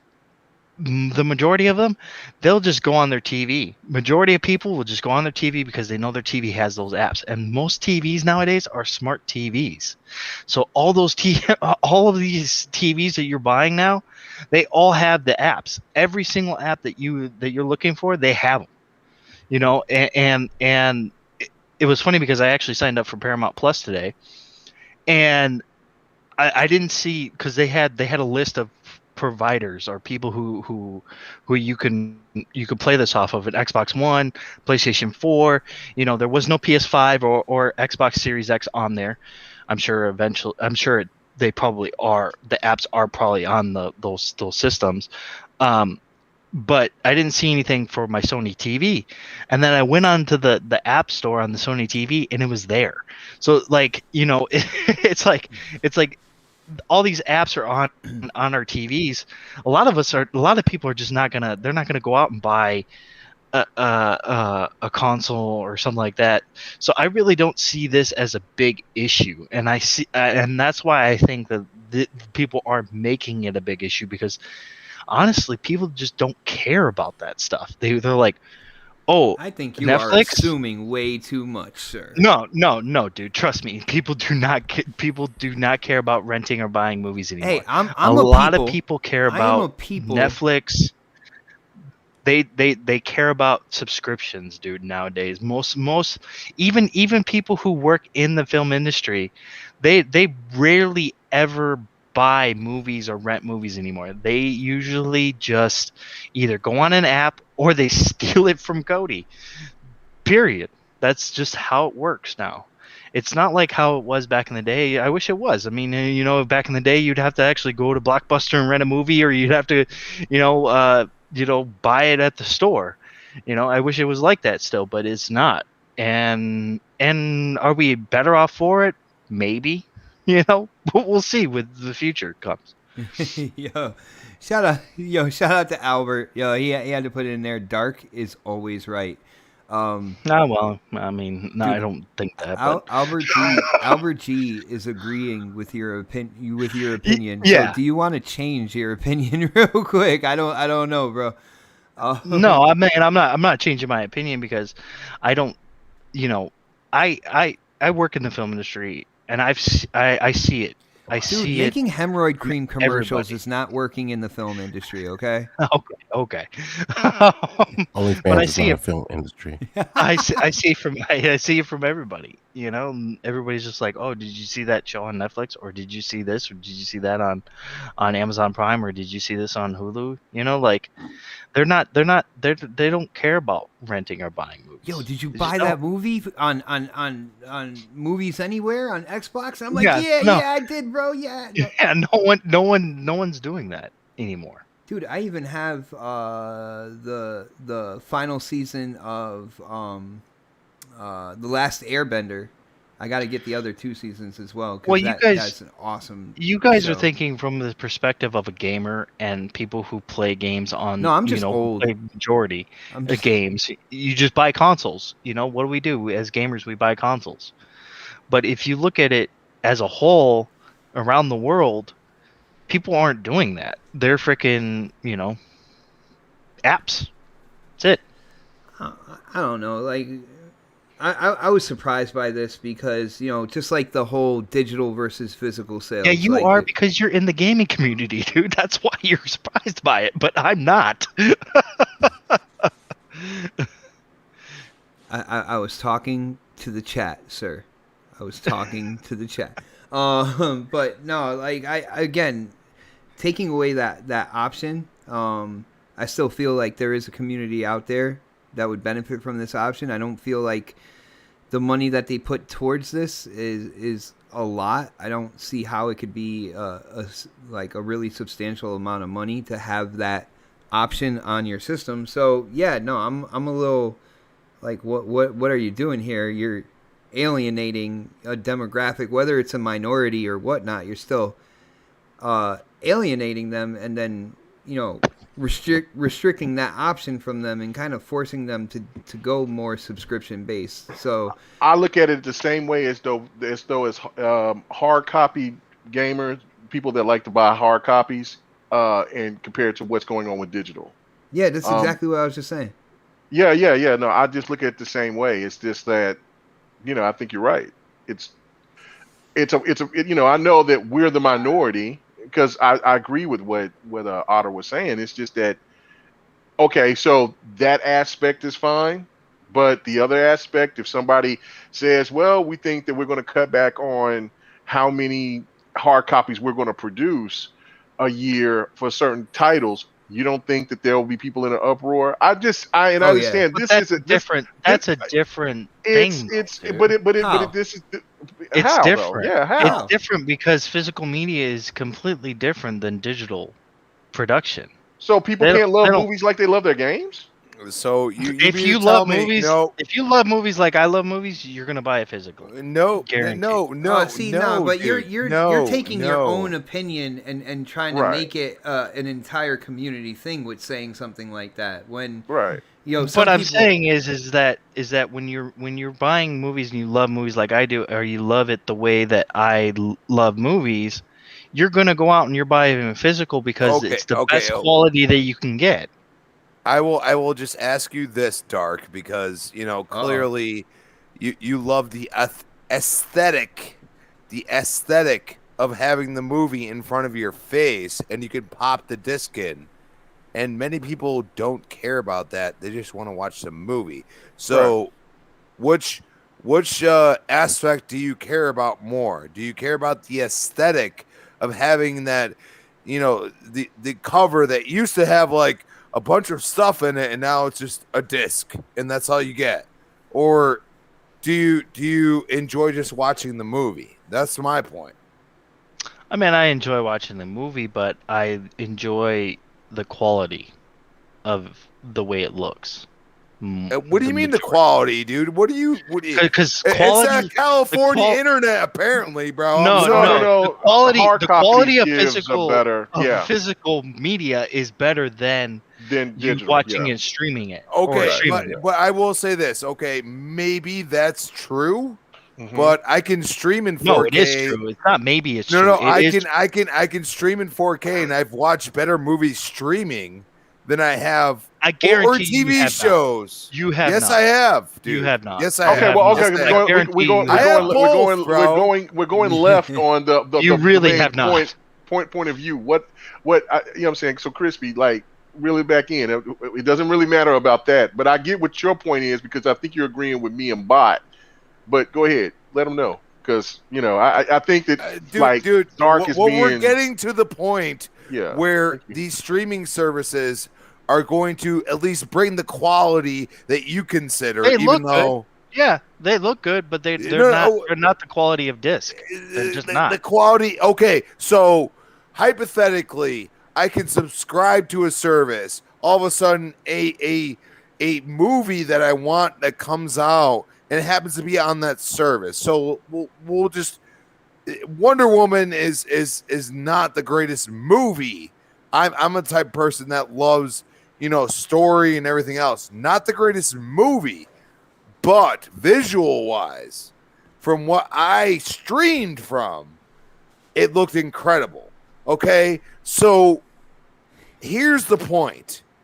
Where are we going to get to the point where everybody that says physical media is better and the streaming is actually just as good, if not better, at times?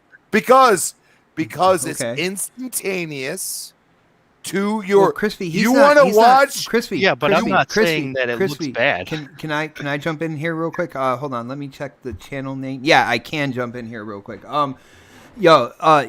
Dark's not saying anything about streaming. We're talking about buying and renting movies, like because even Sony said subscription-based services. That's where a lot of people are spending their time. And they're not necessarily buying and renting movies. So, like, Dark's not really saying anything about, like, or at least he didn't start to until this conversation just started getting a little bit kind of like twisted and entangled within itself. But this is about, like, buying and renting the TV shows and stuff like that, and not necessarily using subscription services. I'm saying, all right, Bot. For a second. Are you subscribed to any streaming services? Am I subscribed? So do you use Hulu? Do you use Netflix? Do you use any of them? I use Sling TV. I use Disney Plus. Yeah, but dude, I'm no. What I'm not saying to you is that we're at the problem with Sony doing this at this point. Is actually a bad move because if somebody's playing a game, okay, and they get their ass handed to them. Let's say they're playing Ghost of Tsushima and they're playing on hard and they get their ass handed to them. And then all of a sudden their girlfriend walks behind them or their kid or something is like, I want to watch this movie. And then you got to log out of that. You got to shut it down. Then you got to go to a streaming service on your TV because they're not doing the same things they used to. It is actually a hassle.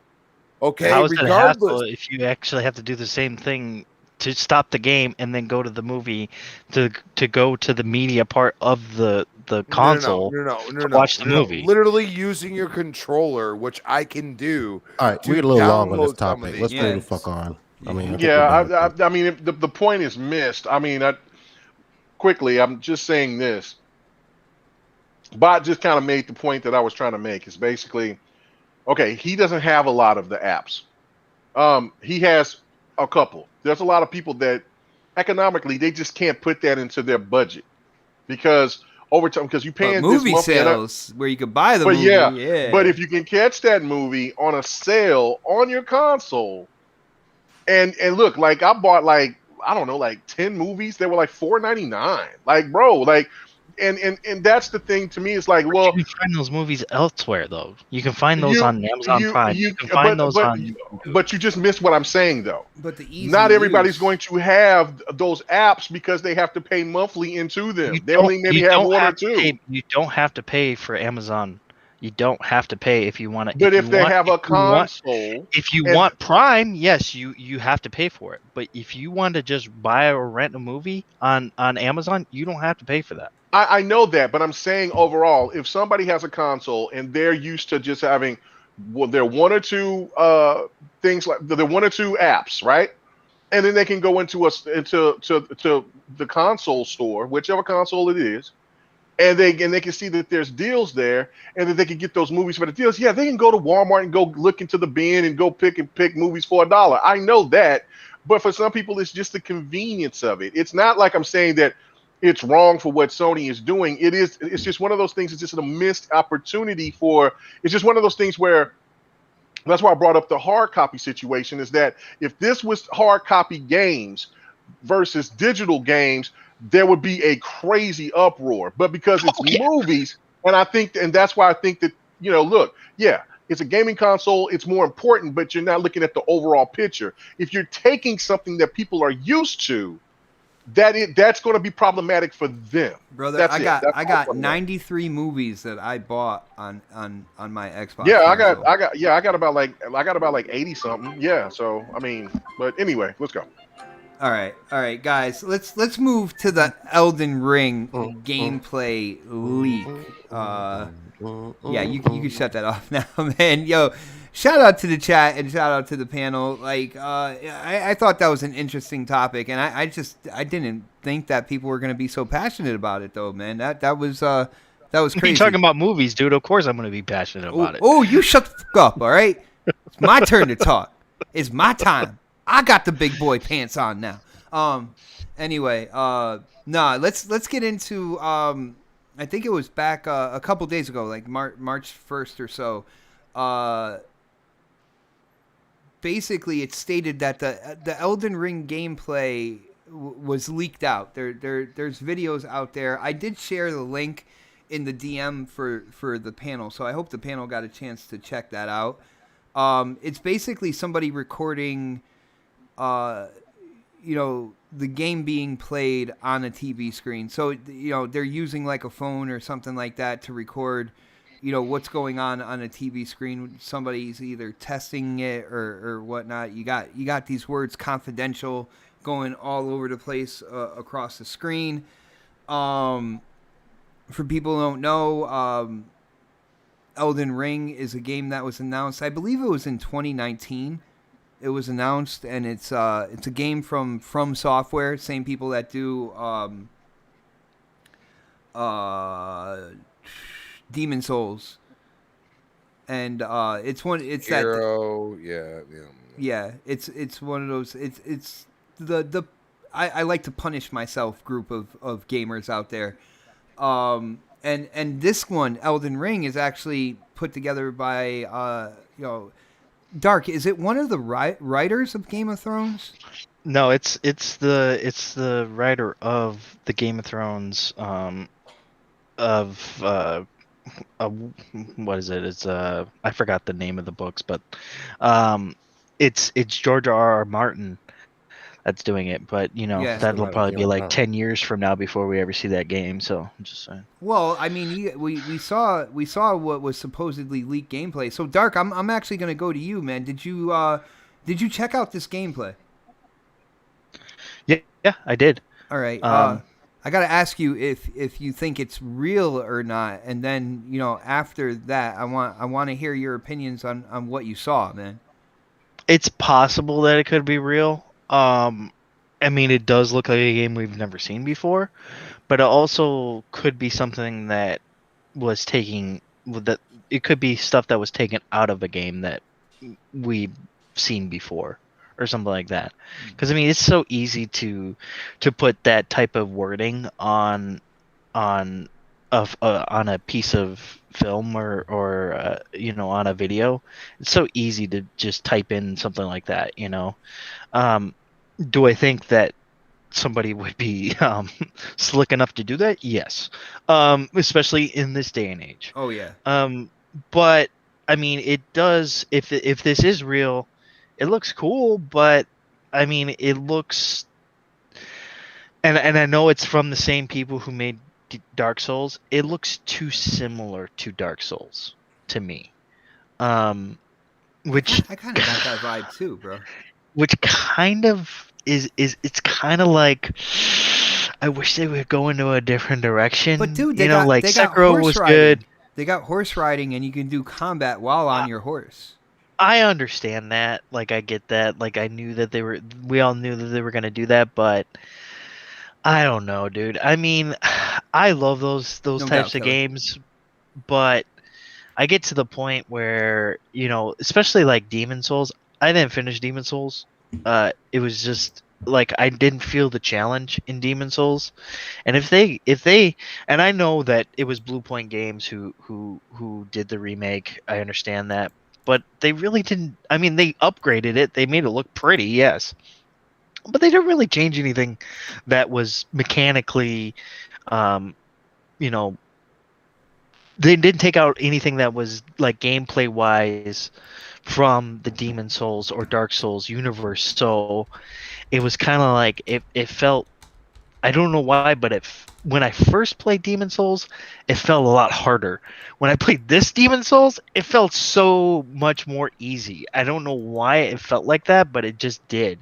So and Sekiro was probably their hardest, like from Software, their hardest game by far has been Sekiro.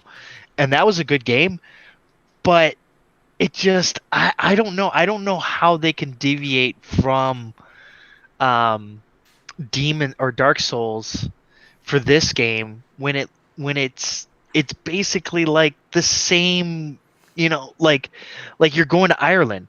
Ireland's not much different from England, or from medieval times. Like they're really not, So it's like I just don't know how they're gonna really deviate from.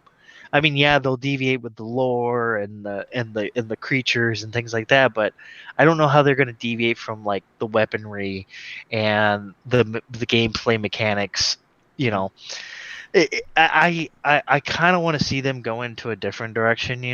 But I mean, Try making a different game. Come on, man. yeah, like make it a different game. Like it doesn't. I get the whole you put them on horseback and stuff, but it's honestly, I mean, I don't want to talk shit about it because I do love those games, but it is getting a little old. It is getting just a little bit old when it comes to that game. Well, those Dark, games.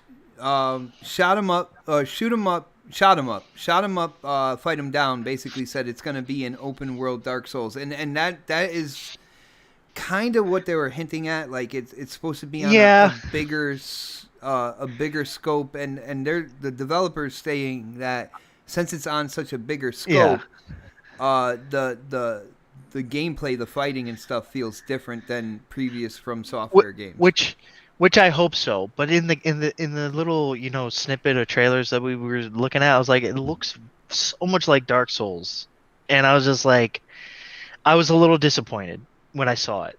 Honestly, art style wise, I definitely agree with you. When I saw kind of like those two giants pulling the kind of like the cart forward, I'm like that looks like Dark Souls. You know what I'm saying? I'm sorry, but I hate to compare these two games together because I know that one's going to be different than the other. But Wukong, Black Myth, Wukong looks way better than Elden Ring leaks to. I'm just saying it looks like a better game, and they're going into. And this is a new studio going in a direction that we've never seen before, and hopefully we will get it in the United States. I mean, I don't think they've announced that it's coming to the United States. I don't know. If you go to their site, it's going to be a multi-platform game. Yeah. It does? Okay. Yeah, and it's going to be a multi-platform game. Right. So before people thinking it's going to be exclusive, it's not. But for you saying that, yeah, you get the so point. It just feels different, like Elden Ring doesn't feel, at least from what we've seen so far, it doesn't feel different. That's just all I'm thinking, and it might be when it comes out, it might be different, and I'll probably enjoy it at that point, but we'll see. No, we got to see more of it. Yeah, and I'm kind of in the same boat as you. I'm not, I haven't really, I haven't dove in on like Dark Souls games or anything like that. My son wanted me to play. He's got a couple, and he's like, "Oh, you got to." I think he said number 2 is the one I got to play for some reason. Two is one of those, is kind of like a fan favorite because of the fact that it wasn't the same team that did Dark Souls and Dark Souls 3. It was a different team at From Software that did it, and people really gravitate towards that one because it was challenging, but it was a lot of fun too. I got you. But when I did watch it, and it's really it's kind of hard to see exactly. There's definitely detail missing because somebody is recording the game off another screen. So. And they had a shitty camera. I don't know. Oh yeah, they really did. I think they were using a cell phone camera or something. I don't know. A Nokia cell phone camera. Yeah. But certain things like I gotta say I'm with you, Dark. Like at least aesthetically, it definitely just looked like another Dark Souls game, and with me not being in that community, like a huge fan of them or anything like that, I was just like, I didn't necessarily like the way the design of the dragons either, with the horn coming straight out the snout like that. Like I'm like, it's Rhino Dragon. Yeah. But that's just me personally. That's my own personal preference. I don't know. K Mega, did you check out the leaked gameplay footage? Yeah, I did. All All right, well, I got to ask you if you thought it was real, and then I got to ask you kind of like your thoughts on exactly what you saw from that footage, man. Yeah, no. To me, I think it is real. I think So do I. I think it absolutely. It looks like that was the thing that kind of sold me on it. Is though somebody who's not the biggest fan of that genre. But I do have 2 or 3 of those games. I think I might have all 3 of them. And I was playing 3, and then of course I played and I know that's not from them, but the little indie title that's similar to it, which is really good. Which Um, one? There's um, plenty of them. but yeah, well, no, there's it's the more it plays just like Mortal Shell. That's it. I have that Ah, too, yeah. which I like Mortal Shell. It seems a little bit easier than the because of the controls. I hate that's why I don't like that like Dark Souls because the controls are just absolutely garbage to me. But and that's just all because I just millions of people that's played and beat the game. It's just that I can't get over it. But Sekiro, it's a great game. Just a fantastic game. I just haven't got the chance to beat it yet.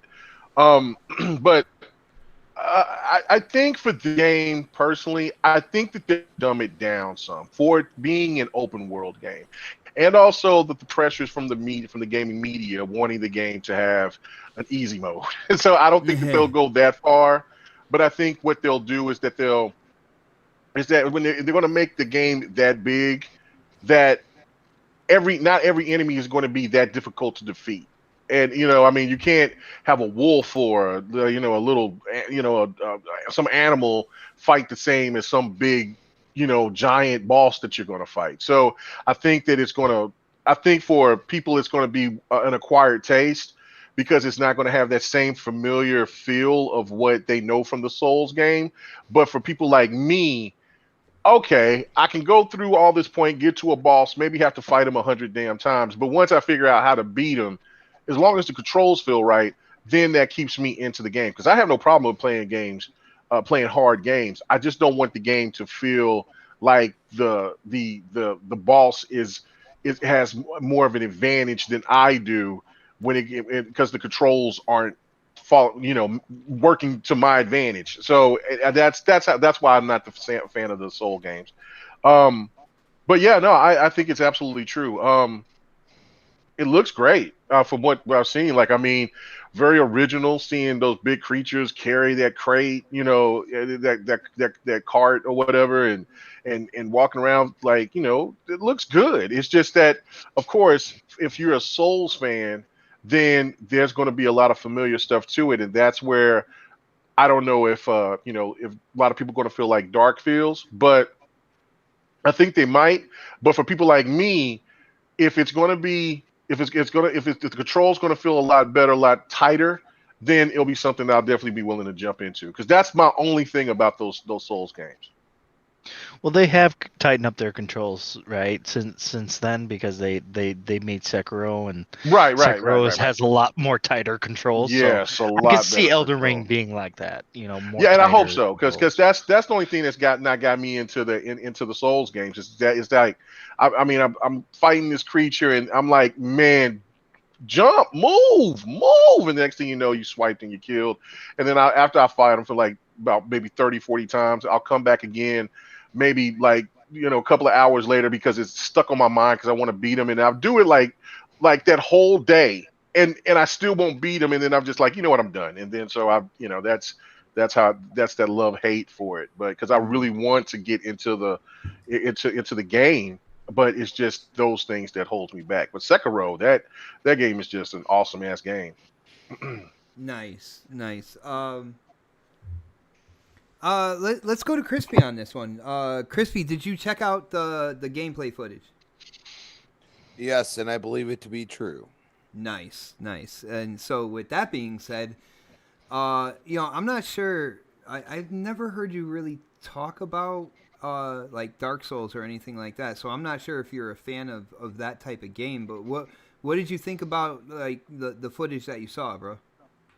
Looks like Dark Souls.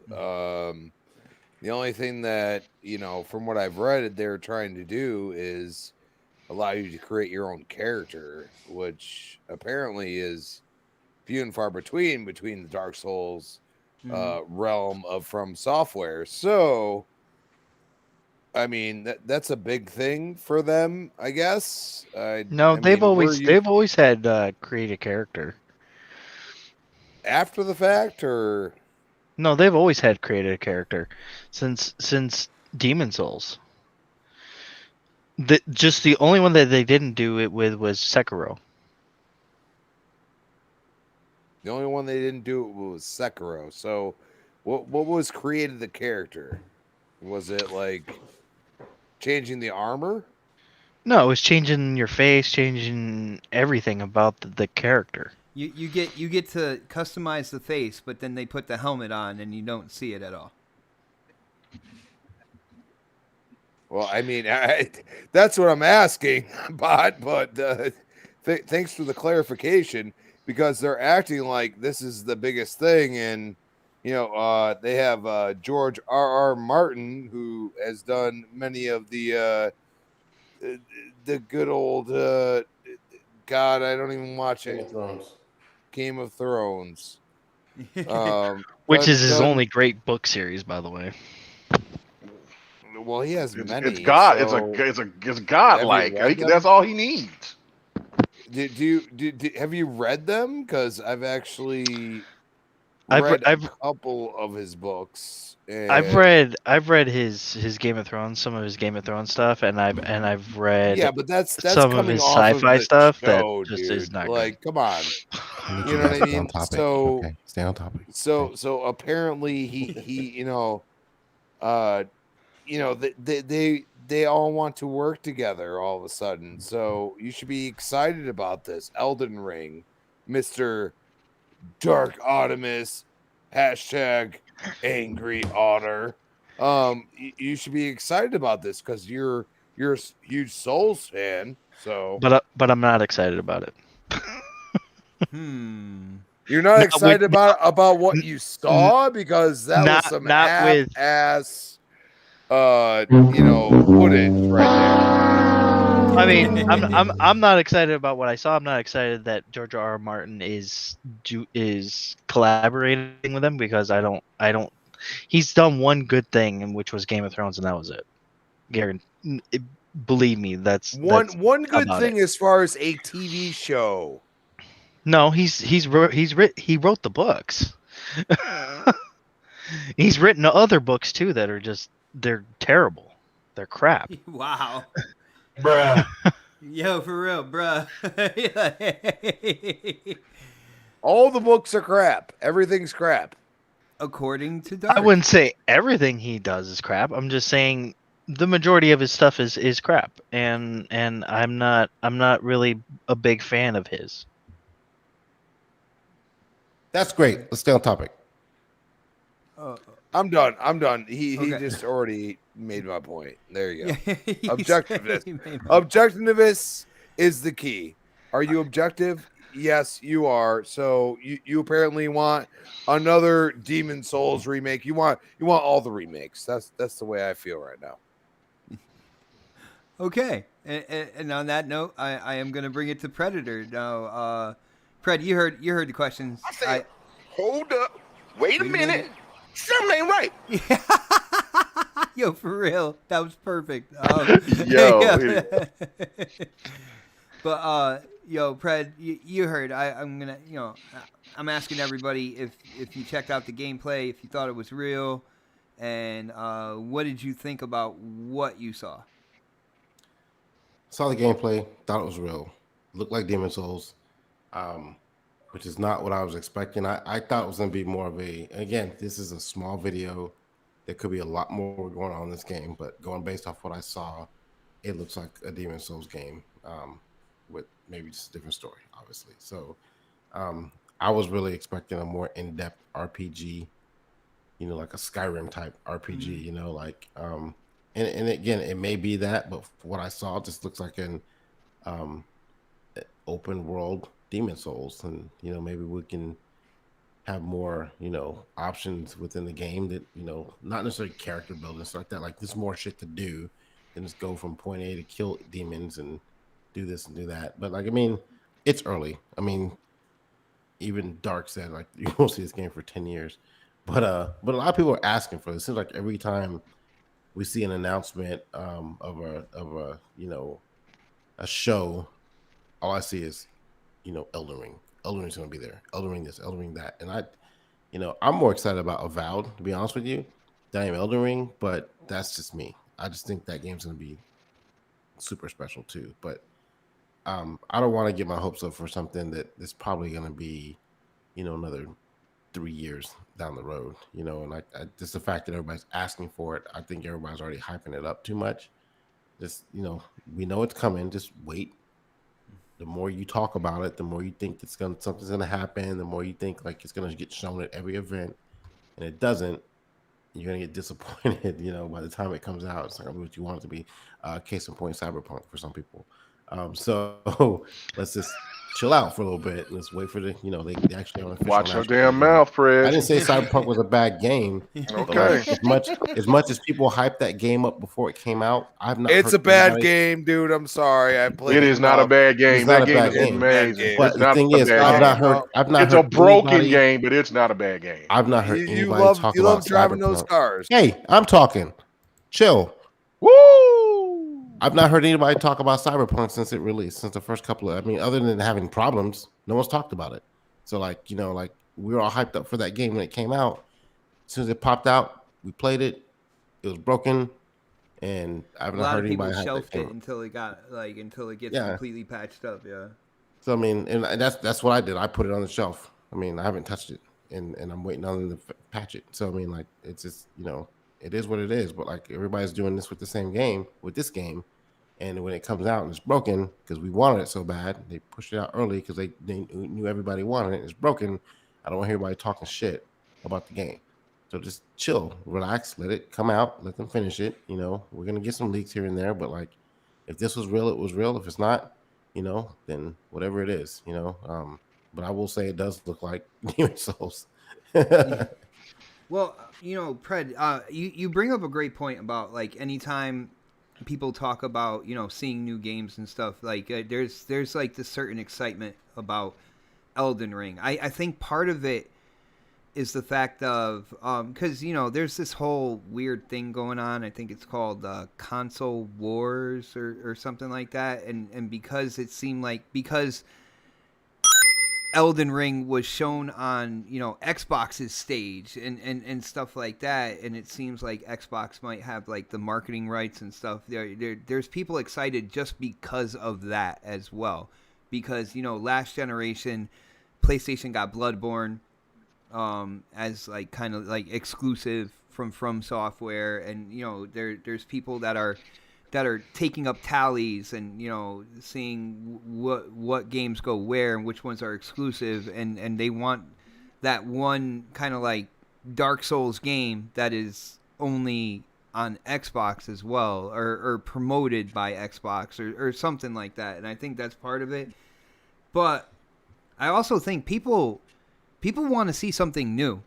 There were rumors going on about an Xbox show in March, and people started going wild about it. That's where we saw like will they show Elden Ring's gameplay there, and then they also said a show like dedicated to ZeniMax Bethesda once that deal was done, and they were talking about that coming this month. If you guys don't know, I'm making a segue here to our last topic, by the way.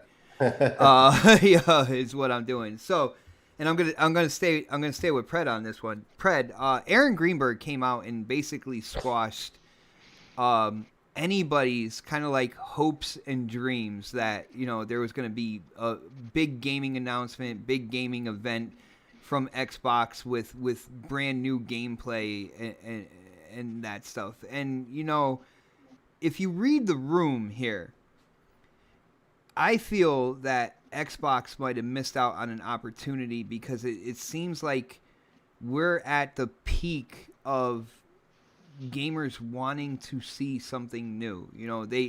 They got these new consoles, the Series X, the PS5. When it comes to the PS5, let's be honest, the games that the PlayStation hardcore are touting are a remaster from the PlayStation 3 era and a game that's literally built on a PS4 game when it comes to Miles Morales. Like, there's not too much here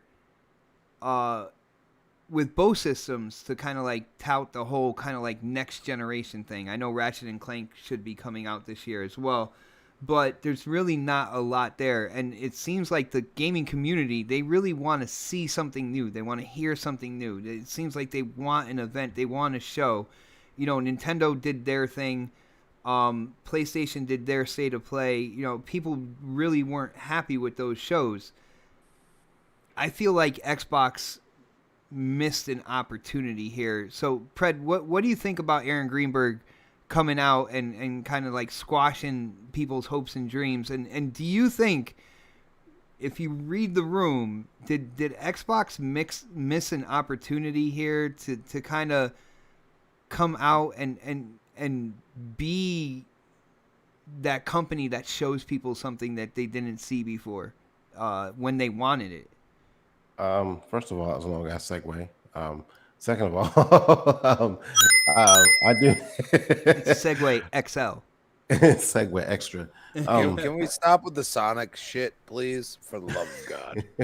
Hey, don't you dare! Don't you dare talk about Sonic like that. That is the man, and we need. He's not the myth and the legend. The only myth and the legend is sitting right here, right now, motherfucker. What's up? Thank you for the compliment, Crispy. I appreciate that. You meant me, right? Oh, make yourself feel good. Pat yourself on the back while you're at it.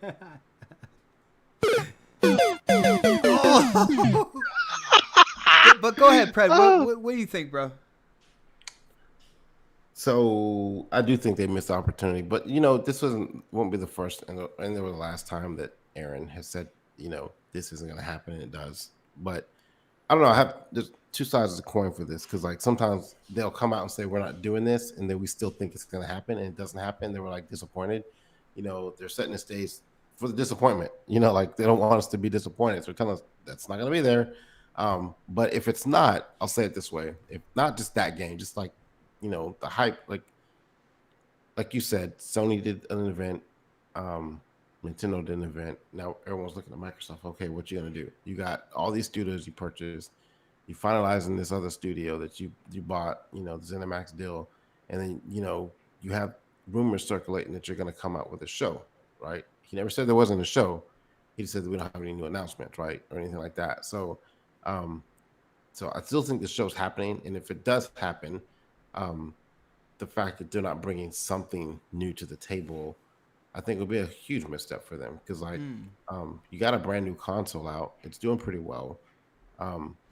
But you got all these studios you purchased, and you're not even going to talk about any of the games you got coming out for it. Like, I mean, you see they drop like little teasers here, like they drop Halo, news, screenshots and stuff like that, but the whole fact that this rumor right now, or at least the video has leaked of Elden Ring right around the same time frame, kind of makes me kind of maybe, but I mean, it's just, they got to show something. I mean, don't do what they've been doing. This is the thing that they've done in the past, where they wait so long to show us something, and everyone starts losing interest in what the fuck they're gonna do, and you start letting these other companies take the steam away from you. Where right now, we've seen the other two events; they're a booty, So here's a perfect opportunity for you to fucking blow the roof off the tops, and you're sitting there saying like, "Oh no, we're not gonna do anything." Like if you got something there, pull out and show it. And also, like, we've also had the situation in the past too, where Aaron isn't really talking to Phil, and they make one person says one thing, like what's it called? Your left hand talking to the right, like they're not talking to each other, and Phil may be like, well, let's go ahead and do this, like let's go ahead and show something. They see it on Twitter, they see us like, what the fuck you mean you're not showing nothing? Like they see that, and they're like, sometimes they do listen to us. So I would love for them to show something to kind of blow the roof off, and kind of shut people up for a couple of months. But I don't think if they don't do that, I think we're gonna be going to this little dark area for a while, because like there's really nothing coming out. There's really no decent. I mean, a few games, right? But not no Microsoft exclusives. We'll stick it with that company, like that are gonna blow the roofs off our brains right now anytime soon. We got between now and E3 or whatever the fuck they're gonna call it this year, and that's it. And then after that, which E3 is what, in May, June June. time frame? June. Yeah. So like, you mean to tell me we're in March? You're not gonna say anything 4 between months. March, April, May, and you just leave us hanging for 4 months? Like, this is a perfect opportunity to kind of build up into that. So Dude, I think that's what they should be doing right now. Trying to slowly build into E3. and I don't think people want like an E3 showing, but some type of event where there is something new there. People want to see more Hellblade. I know Forza Motorsport is kind of like further in development than a lot of the other titles at Xbox. Kind of go in on that one and let people know what to expect there. Or, I think this would have been the perfect time to have something. And these companies, they know, at least in general terms, what each other is doing. So Xbox knew Nintendo was coming out with this. They knew Sony was coming out with their State of Play. Even if it was an inside Xbox where they have something new there, something to show off, something that people haven't seen, I think that would have went a long way. We haven't had an inside Xbox since, God, I can't remember. It's been a while. Yeah. Yeah, it's good. It's good. I'm happy with that. See, I don't mind smaller shows. Even the State of Play that just went, from Sony, I thought it wasn't bad, to be really honest with you. Returnal looked like almost like Recore on speed. If they have like platforming in that, it would definitely be like a Recore clone, but with shinier coat of paint on it. You know what I'm saying? What was it? Kena looked good. Kena looked really good, actually. That game was. I was like, wow. But like, I actually liked the show. A lot of people really did not like that show. But again, I just feel like this is an opportune time. Like, the temperature is perfect right now. Like, the Xbox could have came out and really did something with the community and showed, what is coming down the road. And again, not a whole big E3 conference or anything, just one or two things to get people kind of like hyped up.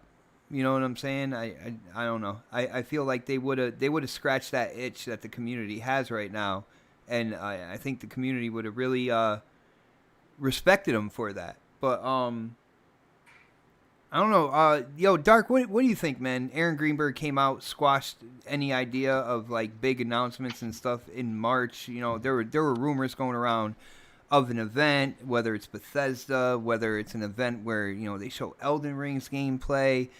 Do you think Xbox is missing an opportunity here, bro? This is what Xbox does, man. They fucking disappoint their fucking community every fucking step that they can. This is what happens, dude. I cannot sign off on that in terms of them disappointing their community. You don't have to sign off on it. But when was the last time you saw a fucking AAA game from them? Ooh. What do you mean? When was the last time you saw a AAA game from them? Well, they unveiled Halo Infinite gameplay, but then that got pushed back. So, right, and things are just getting pushed back. And this is not just on Xbox end either. It's on PlayStation's end too. And I'm not just picking on Xbox. I'm picking on PlayStation. They both are really actually, granted, PlayStation is having, they're going to have some games coming out soon. They're going to have Returnal. They're going to have, Ratchet and Clank. Ratchet and Clank is more of the thing that I'm more excited for. Returnal, I'm not so much excited for. I've seen enough of it, but I'm like still kind of on the fence about it. But Microsoft, they're in a position that they could just literally they could just obliterate any conferences that come out because they have these companies that are almost kind of juggernauts. I mean, look at Obsidian, look at Bethesda. They have these companies that can come out and show us something to be worthwhile. And they haven't done it yet. I mean, we're sitting here and we're thinking to ourselves, well, okay, it's March. We're not going to see anything in April. We're not going to see anything in May. We might see something in June. If E3 goes down, that's when E3 happens, mid-June. Right. If E3 goes down. But honestly, from what I'm hearing Summer Game Fest, bro, I really don't want to do that. Honestly, dude, I don't see it being all what it's cracked up to be with E3, because from what I'm hearing, they're gonna make people pay, and I guarantee you, majority of people are not gonna pay for that shit. They're just not gonna do it. So, I don't know, man. This I hate to bring it up, and I hate to say it, but this pandemic has really hindered a lot of shit, and it's hindering these conferences, and it's hindering these games to an extent where it's kind of upsetting in a way. It's like, shit, man. I mean, guess we'll see if we get a game or two. We don't even know if Ratchet and Clank is coming out in June. We know that it was announced, and that's the release date. They could push it back. Yeah, they could push back Returnal. So it's like, but then Aaron Reaper comes out and says this. It's like, so you're not going to show anybody anything, dude? Come on. Like, come on, dude. Like, really. Like, I just want to see both of these companies thrive, but I really want to see something from Xbox. I really do. And we haven't seen anything since last year during Summer Game Fest. That was it. We saw Fable, we saw Avowed, we saw what was it? We saw luckily we did get to see Perfect Dark at the Game Awards. Those are 3 IPs that nobody's thinking about, and all of a sudden they drop them, and you're sitting here, and it's like, oh, Demon Souls, cool. Oh, Spider-Man, cool. Oh, let's do this, cool. Well, you know what? Some of us are like, dude, the games that they've dropped are actually pretty incredible. So I don't know. I don't know what to tell you, dude. Like, you don't like Xbox? That's fine. Don't like it. Don't hate on us for liking Xbox. I didn't say that though, dude. You're drunk right now, dude. You don't know. No, I'm not drunk, dude. You can go screw yourself. Okay. No. The point is Horizon Zero Dawn. Where is that? Oh, we haven't seen nothing. Right. Oh, but God of War. I said for both sides, though, you fuck. I said for both sides, dude. Yeah, I said from both sides, but you're bringing you're up just thinking the that I'm Xbox just talking about point, Xbox, dude. You're bringing up the Xbox point, dude. Dude, that's what we're talking about right now, you dumb fuck. It goes We're both talking about ways, fucking. bro. We're talking about Xbox right now, aren't we? Yeah. We're talking about Xbox right now, right? Yeah. So that's what we're talking about. That's why I brought up fucking Xbox, you dumb shit. Fuck, man. Finish him. Well, I'm gonna let you go, because, dude, I'll just destroy you right in like 2 seconds. Oh, okay, yeah, fucking destroy me, dude. Go ahead, do it. Dude, you really sounded like a cartoon character when you just. Damn, son, where'd you find this? I'm done. But Crispy, the trailers and stuff. Yeah, Perfect Dark. At least for me personally, I actually wished it was a different game that they were working on and not Perfect Dark, but I did like the trailer that they showed. But this is what I think when it comes to Xbox, right? Now, first off, I said like the whole next gen situation. Yo, how about you go last when you bring that point and get to me and Chris, because you know what I'm saying? Because I'm waiting. Let Dark finish and let me. I'm get already to it. done, dude. I'm All done. right, so let me get to it, man. Let me get to it, bud. I can't listen. I can't take it anymore. I can't Go ahead, take brother. it. Go ahead, brother. Okay, thank you. All right, ladies and gentlemen, listen to yourselves. Listen to yourselves. I cannot believe we're just 4 or 5 months from the new consoles dropping. There's tons of content that we have at our disposal. We just were talking about our backlogs, and we're talking about we need more. We need more. We need more. Listen, hold on. Pump the brakes. Now, I can get if somebody says, well, look, I'm waiting for Cyberpunk because Cyberpunk is broken. You know, I went through it because it's a fascinating game. It's just immersive. I just went through it and I just loved it, right? And I had to beat it. But there's medium. We got Back for Blood that's coming. Ghostwire that's going to be coming. Returnal that's going to be coming. The Mass Effect stuff. Corvus. You got the New World that's going to drop. The Gunk. Humankind. You got Stray. You got Scarlet Nexus. You have all these other games that's going to be coming that we know about, and we haven't seen too much about it. We got another game that's really high on my radar is Biomutant. I'm excited as hell for that. Show me more of that. I want to see a stuff that's right around the corner. I don't want to see anything else 3-4 fucking years down the line. I'm tired of seeing that. I've seen it from Sony enough. Lord have mercy. Please give me something that I can sink my teeth into within the goddamn year. If these games aren't ready, then they aren't ready. If it's the pandemic that's done it, fine. But I don't want to see. I get tired of hearing this mentality of we have to see something now in order to know what we're going to have. If you're one of those people that buys as many games as we all have, and I'm pretty sure everybody that listens to the show and everybody on this panel has shit that we can still play in the time being until we get to the next game that's going to drop. Damn I mean, straight, Outriders. That shit is hot. Can I get some time to play that before they drop something else? Final Fantasy VII Remake is going to be ready to get dropped on the Xbox here eventually. I don't know when, sometime this year. And then you're going to have Halo. Then you're going to have the second Extinction.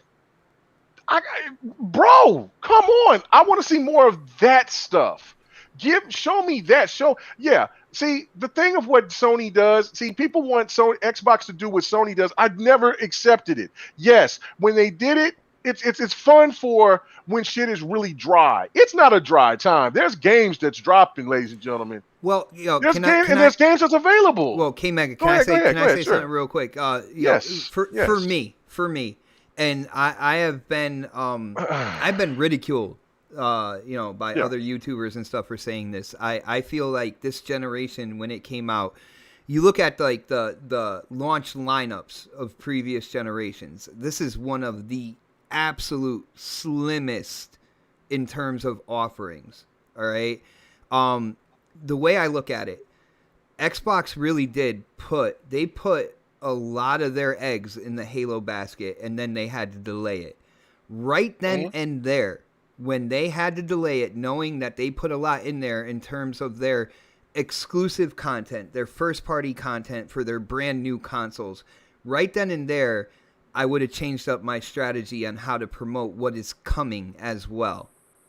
All right? That's me personally. They technically did. That's what I'm saying. Like, I mean, we just sit here and talk about the medium, but then I guess that just gets overlooked because of whatever. I get tired of hearing these same ridiculous crybaby ass damn stories about what we know that these games are approaching and the games are going to be here. But this is, once the games come, there's still going to be people. Well, I want these events. See, the topic itself is about what Aaron Greenberg said, to temper expectations, because everything now has had a boo. Every expectation, everything that drops, the expectations are like on 9,000. Hold on, real quick. Oh, No, my no, no, no, bad. no, no, no, no, no, no, no, no, no, no. I was We talking see to how many damn state of plays have we seen? And there's people that still keep saying that state of play is going to be on 9,000. How many? And we still get that same shit from people. And then next thing you know, it's trash. It's horrible. State of play has not changed what it has they been. were supposed insiders, by the way. Bro, I get tired of it. It's not the fact. Listen, if you want, this is why E3 is so important and continue to stay important. And this is how it's always been. If you really paid attention, Sony used to see the drought has been when Sony hasn't been coming to these events and dropping anything. That's one. Nintendo is slow playing when they drop their shit, and Xbox showed a couple of things with what they're going to be doing with their events, and instead of people are still like, well, no, I need more. No, we got games that's here right now that we can play and that we can enjoy. That, like, when Back for Blood comes out, I'm all on it. When, like I said, when all the other games that I just mentioned, I'm going to be on those games. So when these other games are going to be shown, and if they're going to be coming in within the same year, yes, show me that. But if you keep showing me games 4 or 5 years from now, then you're still going to be hearing the same bullshit. That's what Sony has got themselves caught into this funk themselves, because now they're in a quote unquote sort of drought because games got to get delayed that was supposed to come out in 2021. I still think that Ratchet & Clank is going to come out at the date that they said it's going to come. If it don't, then that's not a good look. But you're going to have Returnal come out. You're going to have Kena come out. And what's funny is when I see people in the chat, we're talking about exclusives. Not a goddamn thing except for one title, I believe, that was shown on State of Play is an exclusive. So stop it. Stop that BS. Not 95% of that shit that was shown on State of Play is going to be on other shit. So stop it. It's just, you know what I'm saying? Look, play the games. We got this stuff, this new stuff that's dropping. This month has been kind of dry in the sense of other stuff, but you got MLB The Show that's going to be coming out. I mean, like, there's so much stuff that's going to be coming out between now and E3 in another 3.5 months. I don't even understand why we even having this conversation. I'm done. All right, brother. Yo, Crispy, what do you gotta say about this, bro? Crispy? Is Crispy here? Don't know. Let me check real quick. It says he's here. Crispy, if you're talking, you are muted, sir. Yes. Crispy. Crispy. Yeah, no,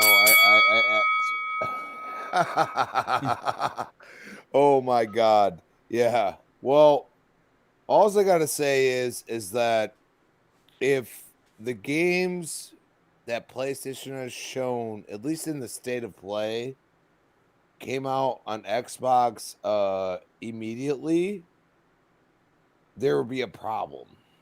And I truly believe there would be a problem throughout us in the community. We look for Xbox to, number one, bring the multiplayer aspect to things. Okay? No matter what, we want to be able to at least touch multiplayer. If we can't, it better be a spectacular experience. It better be something that we've never experienced. For instance, even though the puzzles were absolutely ridiculous, Hellblade, I have never played a game like that. That game blew my mind. It made me rethink the mentality I have as a human being. And that's pretty incredible. Okay? So, the puzzles, that was the problem. I hope they do better with Hellblade 2, so I'll actually finish the game.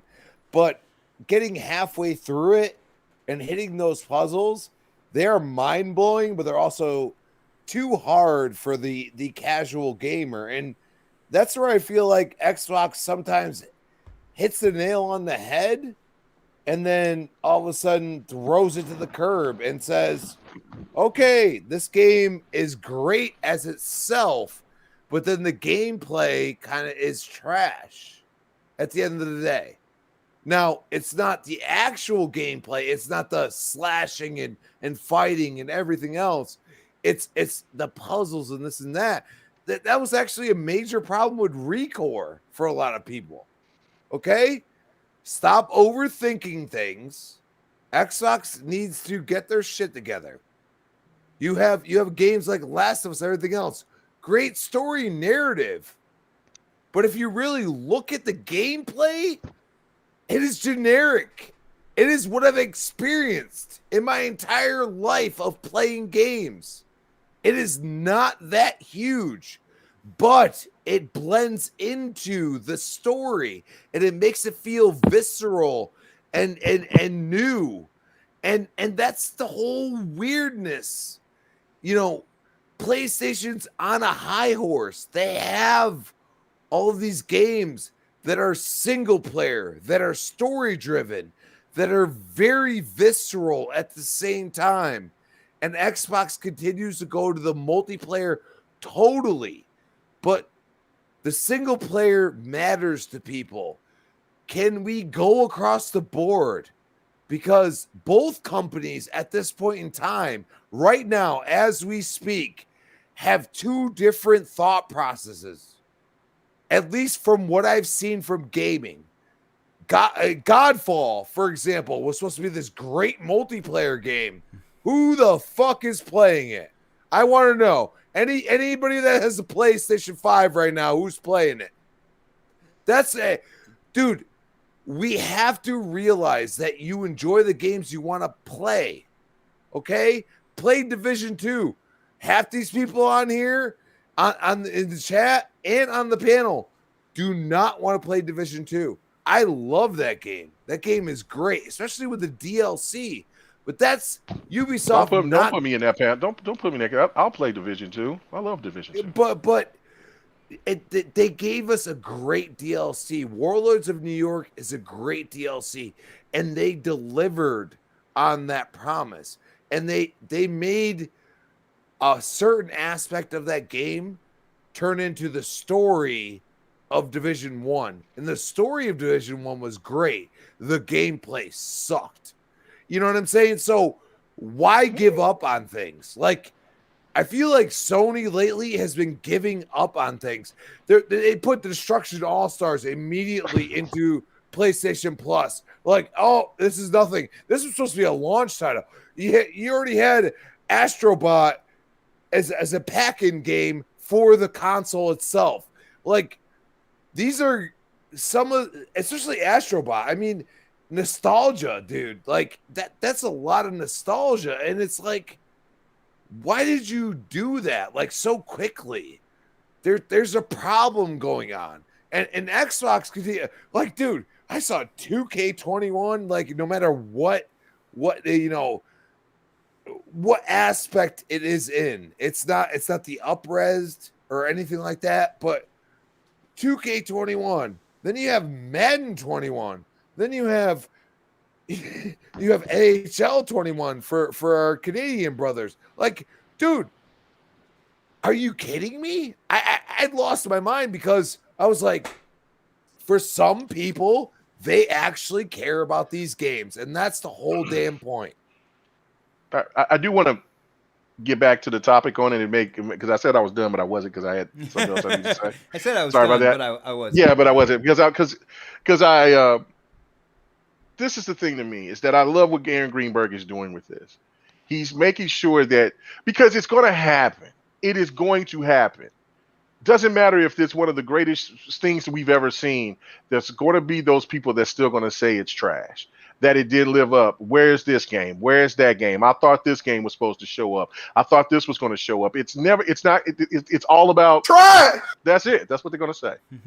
The thing is that I guarantee you, because the game that you're playing right now, they show the full version of that game that's supposed to be dropping this year, and they show the rest of the games that's supposed to be dropping this year. I forget the game that's coming from the shooter, but the people from who made God dang it, it's the shooter, but the no, it's a multiplayer game, but but it's a single player company. It's Remedy that's making the single player. I can't think of the actual game. Crossfire X. Yeah, Crossfire X.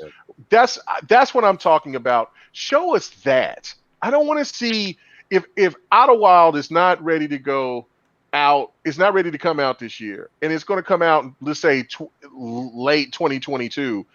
I want to see it in 2022 or or show it to me at the VGAs so I can get ready for that game to drop that year. I think that they're going to have enough games in rotation to where we can get to that point. And I agreed with Phil doing that, but I like what Aaron Greenberg is doing with it because he's already trying to get people to like, yo, don't get excited about it. But I guarantee you, if they come out and they say all Bethesda games is exclusive on Xbox, that's all they need to say. That's the drop the mic moment right off the bat. They ain't gonna say that though. But I'm saying if they bring that up and they say that, you know what I'm saying, and they say, look, you know, this, that, whatever with the Bethesda games or the ZeniMax games, yo, I mean, that's it, and that's all. That's what I want to see. I want to have a show that stays consistent with showing me the games that you showed me from last year. That's coming out this year.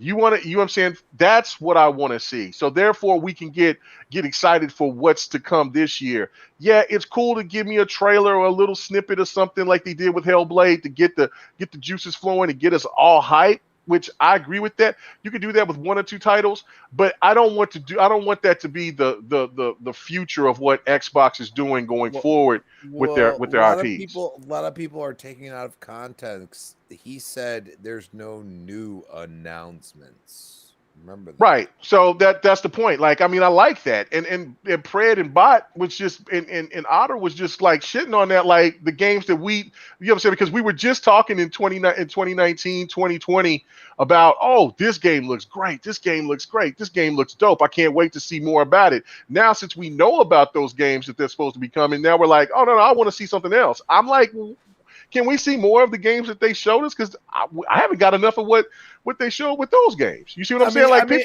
Yeah, that's what I'm. My whole point. Imagine they drop Hellblade 2 or they drop Starfield. You know, we've all technically he is not wrong by saying that because these games have already been announced technically. So, you know, it's one of those. You know, we're going to read between the lines, or are we just going to enjoy what we're going to see? Well, and I wasn't talking about like something brand new, as in like an unannounced title or anything like that. But when you bring up Starfield, like gameplay reveal, something like that, and you know, it's a game that's already been announced. Like, I'm not talking about just, you know, something absolutely brand new. We all know Forza Motorsport. We all know it. You know, they brought it out. They showed that they took the number off of it and stuff like that. Show me that. But is that you're right? But is that going to be the game that's going to tip the scale? Oh my God, Forza Motorsport 7 for the whole community. Well, I'm talking for me personally on that one. Right, that's what I'm saying. I can't, and that would be something I would love to see as well. But that's a game that was supposed to be slated to come out this year. Honestly, now, so far, the medium. I've been disappointed in the medium. So. Really? That game is good. Yeah, it's okay.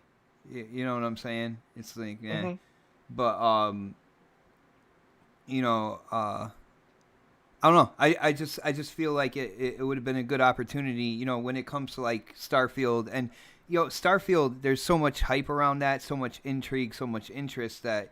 And they might show another snippet of it, but then again, there we go. It's a snippet. What if it says? I mean, if they show Starfield coming out in 2021, then that's it. But then see again, if it's not coming out in 2021, would you rather see it now? Would you rather see it at the biggest stage? I'd rather see the biggest stage. I'd rather see games come out. Show me your best on your biggest stage. If this E3 thing that they're doing, if that's going to be the biggest stage, show all your big heavy hitters. Then give us nuggets, give us little pieces until you give us that. You know what I'm saying? Like that's I don't know. I'm used to that. But like one thing that made last year so weird was but like Predator said, like Predator said, except for the Game Awards with Perfect Dark, we haven't had an inside Xbox. Every other platform has had. And that's kind of another like little hypocritical show. thing too, because everybody on the panel pretty much was Not shitting on everybody. inside Xbox. No, I said almost everybody Yeah, on the show was okay. shitting on it. Yeah, And that's but the thing to me is where you're a hypocrite, because I you was over here like, appreciate the I wish it smaller- could go. I loved it. I appreciate the smaller shows, and there's usually something in there that's new. That it's like, oh, well, that's what that looks like. They might have said something here, but now I get to see it. Oh, that's Right. what that looks like, and stuff like that. I enjoy the shows as a gamer. Like there's a lot of Me too. people out there that are kind of like armchair analysts and stuff like that. Like I think the gaming community in a lot of ways has become overly fickle and finicky and Yes. overly observe so many things. Like, and I Everybody, think yeah. I think Everybody it thinks started. that they're an expert now. Well, I think it started back in like the previous generation. I'll take Quantum Break for an example. Like everything people saw from Quantum Break in terms of gameplay and stuff like that looked really good, and then when it came out, people were like, well. Is it good? Or like when they were showing gameplay, well, is that good? Because what's the resolution? And I'm like, what's the resolution have to do with how good a game is? Like that doesn't make any sense. You know what I'm saying? I and that's where I really started seeing that whole armchair, analyst kind of like really build up, really snowball going down that hill. And, Right. When you have content creators like us that try to speak the language of developers and executives, instead of just saying that, look, in my opinion, or I'm looking at it through objectively through my point of view, then it's different when we try to do it that way. There's people out there that actually talk like they are in that position and that's why we got the people that are fickle and things like that, because they give these crazy hype expectations, and it's not like that. It's just not that's why I'm like, it's just over. It's getting too overblown, where everybody wants every show to be the next E3, and it's never been like that. So why should things change now? No, there's a reason why people look forward to E3 every year. Yes. Because that's where all the big titles come out. You get the full reveals, all that good stuff. But yeah, no, I definitely want to see something new. And, No, I got that, but you got Albert on your side, so you know you were wrong. Yeah. Yo, shout out to Albert. Yo, bless that man. Like, he is here Bless every the week. child. Can I Else. can I say one thing?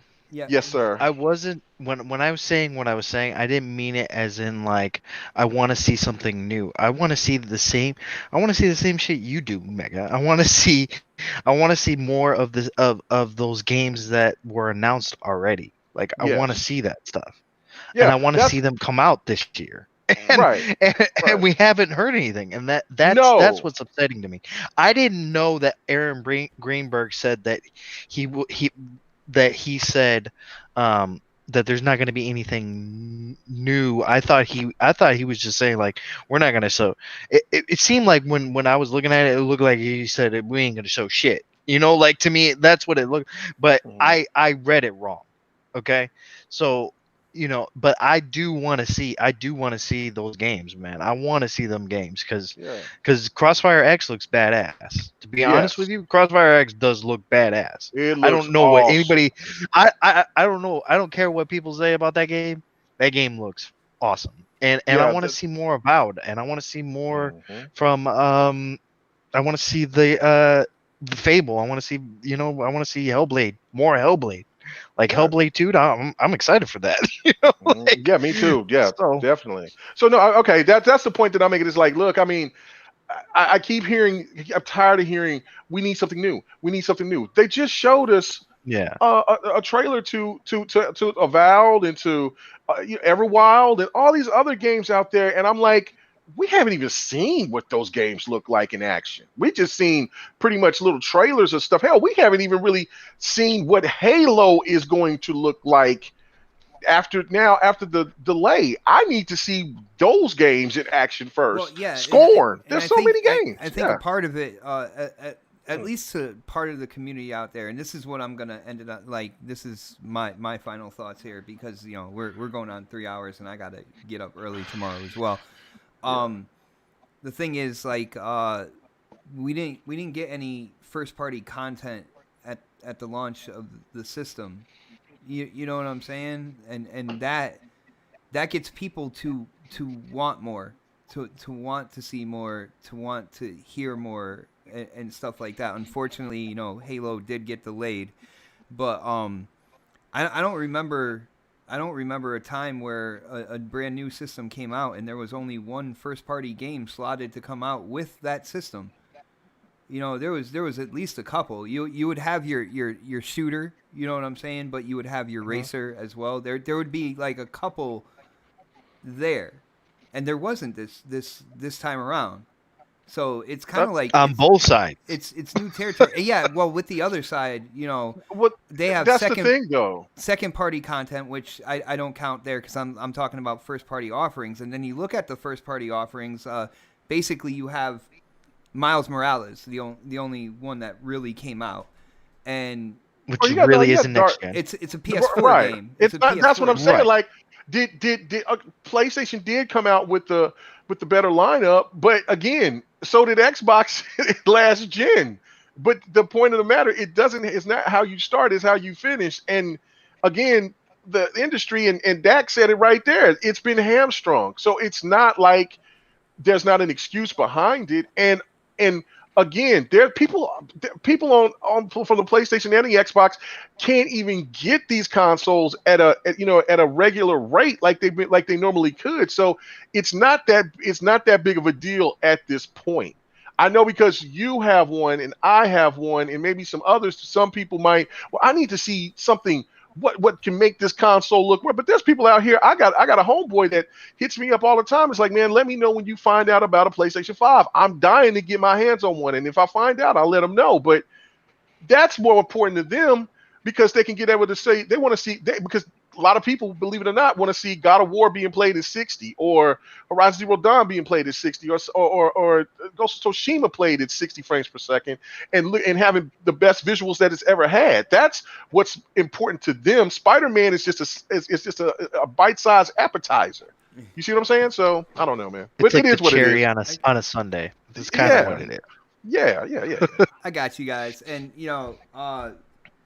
we've had some great conversation. We've had some awesome entertainment in this show. It is about time to wind it down, man. I got to eat my chicken sandwich, and I got to go to bed. I got to get up at like 5 a.m. and do a small 12-hour shift at work. But yeah. Yo, first off, I want to give a huge shout out to the chat. You guys have been absolutely amazing. Shout out to all you guys. Shout out to everybody who hit up the super chat as well. My mind is still blown over what happened, with this episode, this show, and all the love and support from you guys out there. Thank you guys so much. Chat has been absolute fire. The panel has killed it, as they always do. Predator has gone to sleep, so definitely check out his OnlyFans. Dark Optimus will let you know where that is. Yep. But like a 40-year-old with a comb over, it is time to get those plugs in.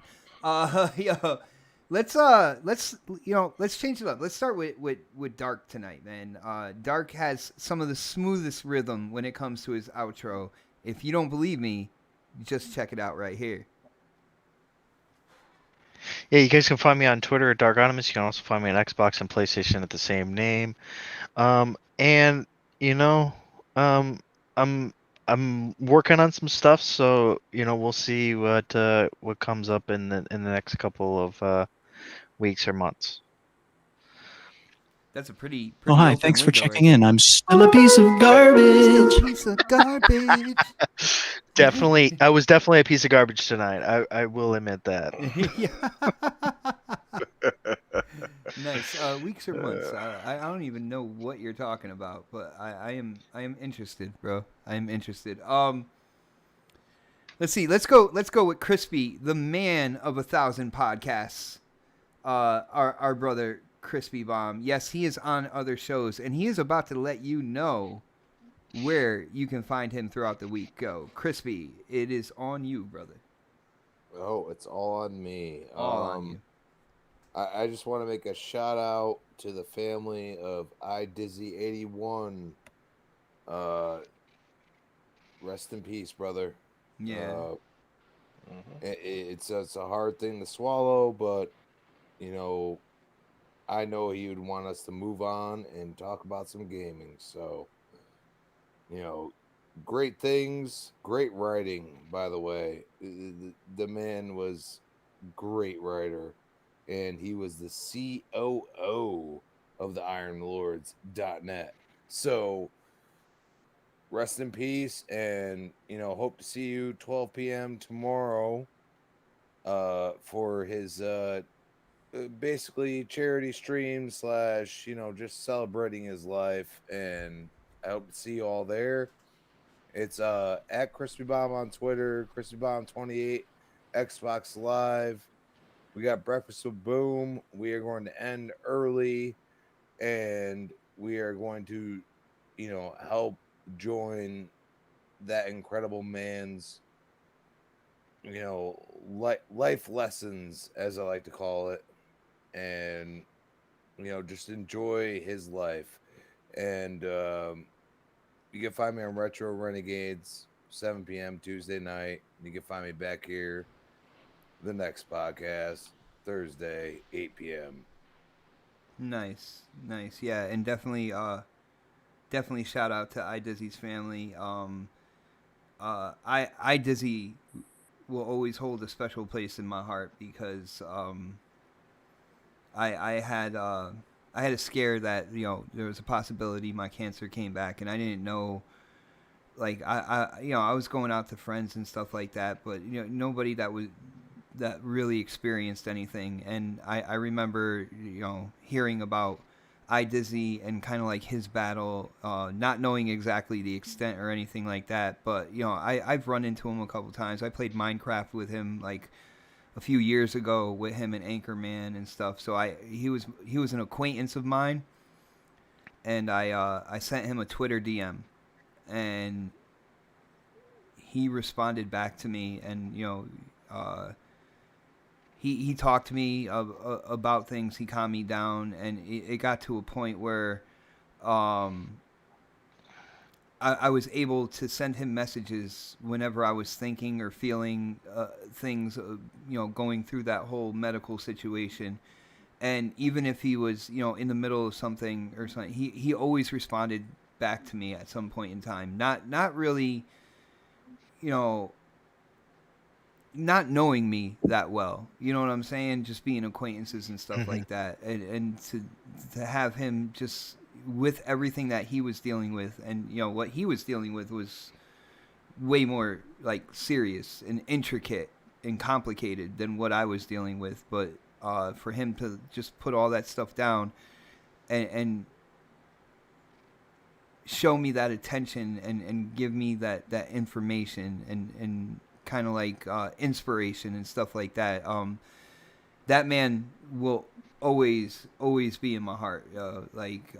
His selflessness at that point in time, and not thinking about himself and his situation, but trying to help me out with mine. I will forever remember that, So shout out to him and his family. Awesome guy. I can't say that. I can't say enough about the selflessness that he had through just our interactions, man. K Mega, it is time for you and your scroll of events, K Mega events that happened throughout the week, man. I hope you're ready. I hope it's unraveled. Make sure you spelled everything properly. You don't want to mispronounce stuff that you have etched on that scroll. But it's your turn, bro. Yeah. No, shout out to iDizzy. We followed each other. We didn't communicate on those type of levels of like he has with other people. But it's always hard to to see people in the community that you've even had, got a like from, or appreciate a video that you dropped, or a podcast, or something that you said in social media, and just a few interactions that you have. But any of those people that you have in the community, it's bad, because even though it's chaotic and there's a lot of people that's saying stuff, I think deep down, the human element of it is that we all have to, this thing, life is real on the outside, and we kind of come together. Not everybody, but for the most part, a lot of us come together and show remorse, and so I definitely will be giving out my RIPs. I'm finna get my my COVID shot tomorrow, so I don't know if I'll make it, but if I do, I will be there. But yeah, other than that, man, rest in peace. Just like Addict, Xbox Addict. I mean, it's just tough, and for everybody else that's passed on that I've knew from past, it's crazy. But the GRG podcast will be there tomorrow. We'll be there at it tomorrow. I most likely won't have any guests. It'll just be the crew. Shout out to 108 Dragons in his debut of his podcast, man. I'm proud of him, and Six Slayer. I think PK is going to be there next Saturday. And so but the GRG podcast, we'll be doing it live tomorrow night, 8:00 Central. What is it? 6:00 Pacific, and then it is 7:00. No, it's 9:00 Eastern. So come check us out. Definitely we'll be having fun doing what we always do there. Fight Night Sundays. I know Sir X-Man calls his something different, but we'll be there Sunday night. Really appreciate the people that's been coming by and checking it out. It's been a lot of fun. We're playing all different types of fighters. Hopefully we'll get a chance to do some Marvel vs. Capcom, maybe try to squeeze in some Street Fighter 5. And some in whatever else that we might can. But I think Marvel vs. Capcom 2 is going to take a lot of time. A lot of people just going to get back and get familiar with that. And then, of course, the Dev and the Gamer, it's back. It's posted on my channel.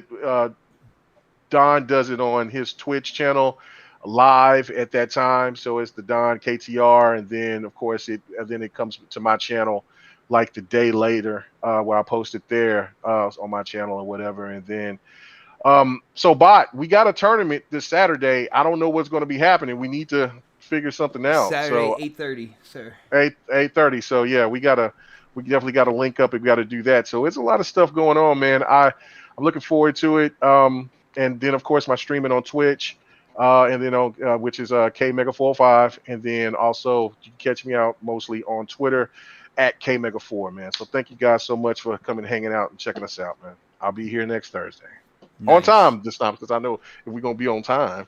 Yeah. I don't know if Bot's got to work next week. So like I said, I don't know. I will be rushing home to get on as and I will be bringing you some gameplay. I will be giving you some gameplay, so get ready for that. So we'll finally get to see some real gameplay. Wow, I don't even have time to argue with you about that right now. Yeah, you don't. We don't want to talk about your. And also, people, wear your masks. Wear your masks, okay? Wear your masks, please. All right, guys. Going on out there in note, Texas, acting a damn fool, and Mississippi, wear a damn mask. Can I go to bed? Yes, dude. Yo, shout out to you guys in the chat again. Yo, thank you guys so much for all the support. It has been a crazy night on this show, man.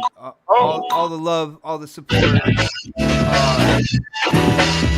He needs some milk. It has been absolutely amazing, guys. Yo, make sure you come next week, Thursday, prime time for the next podcast. But I say it at the end of every show. We will see you guys next week for the next podcast. Have a great night, everybody. Diabetes. Ladies.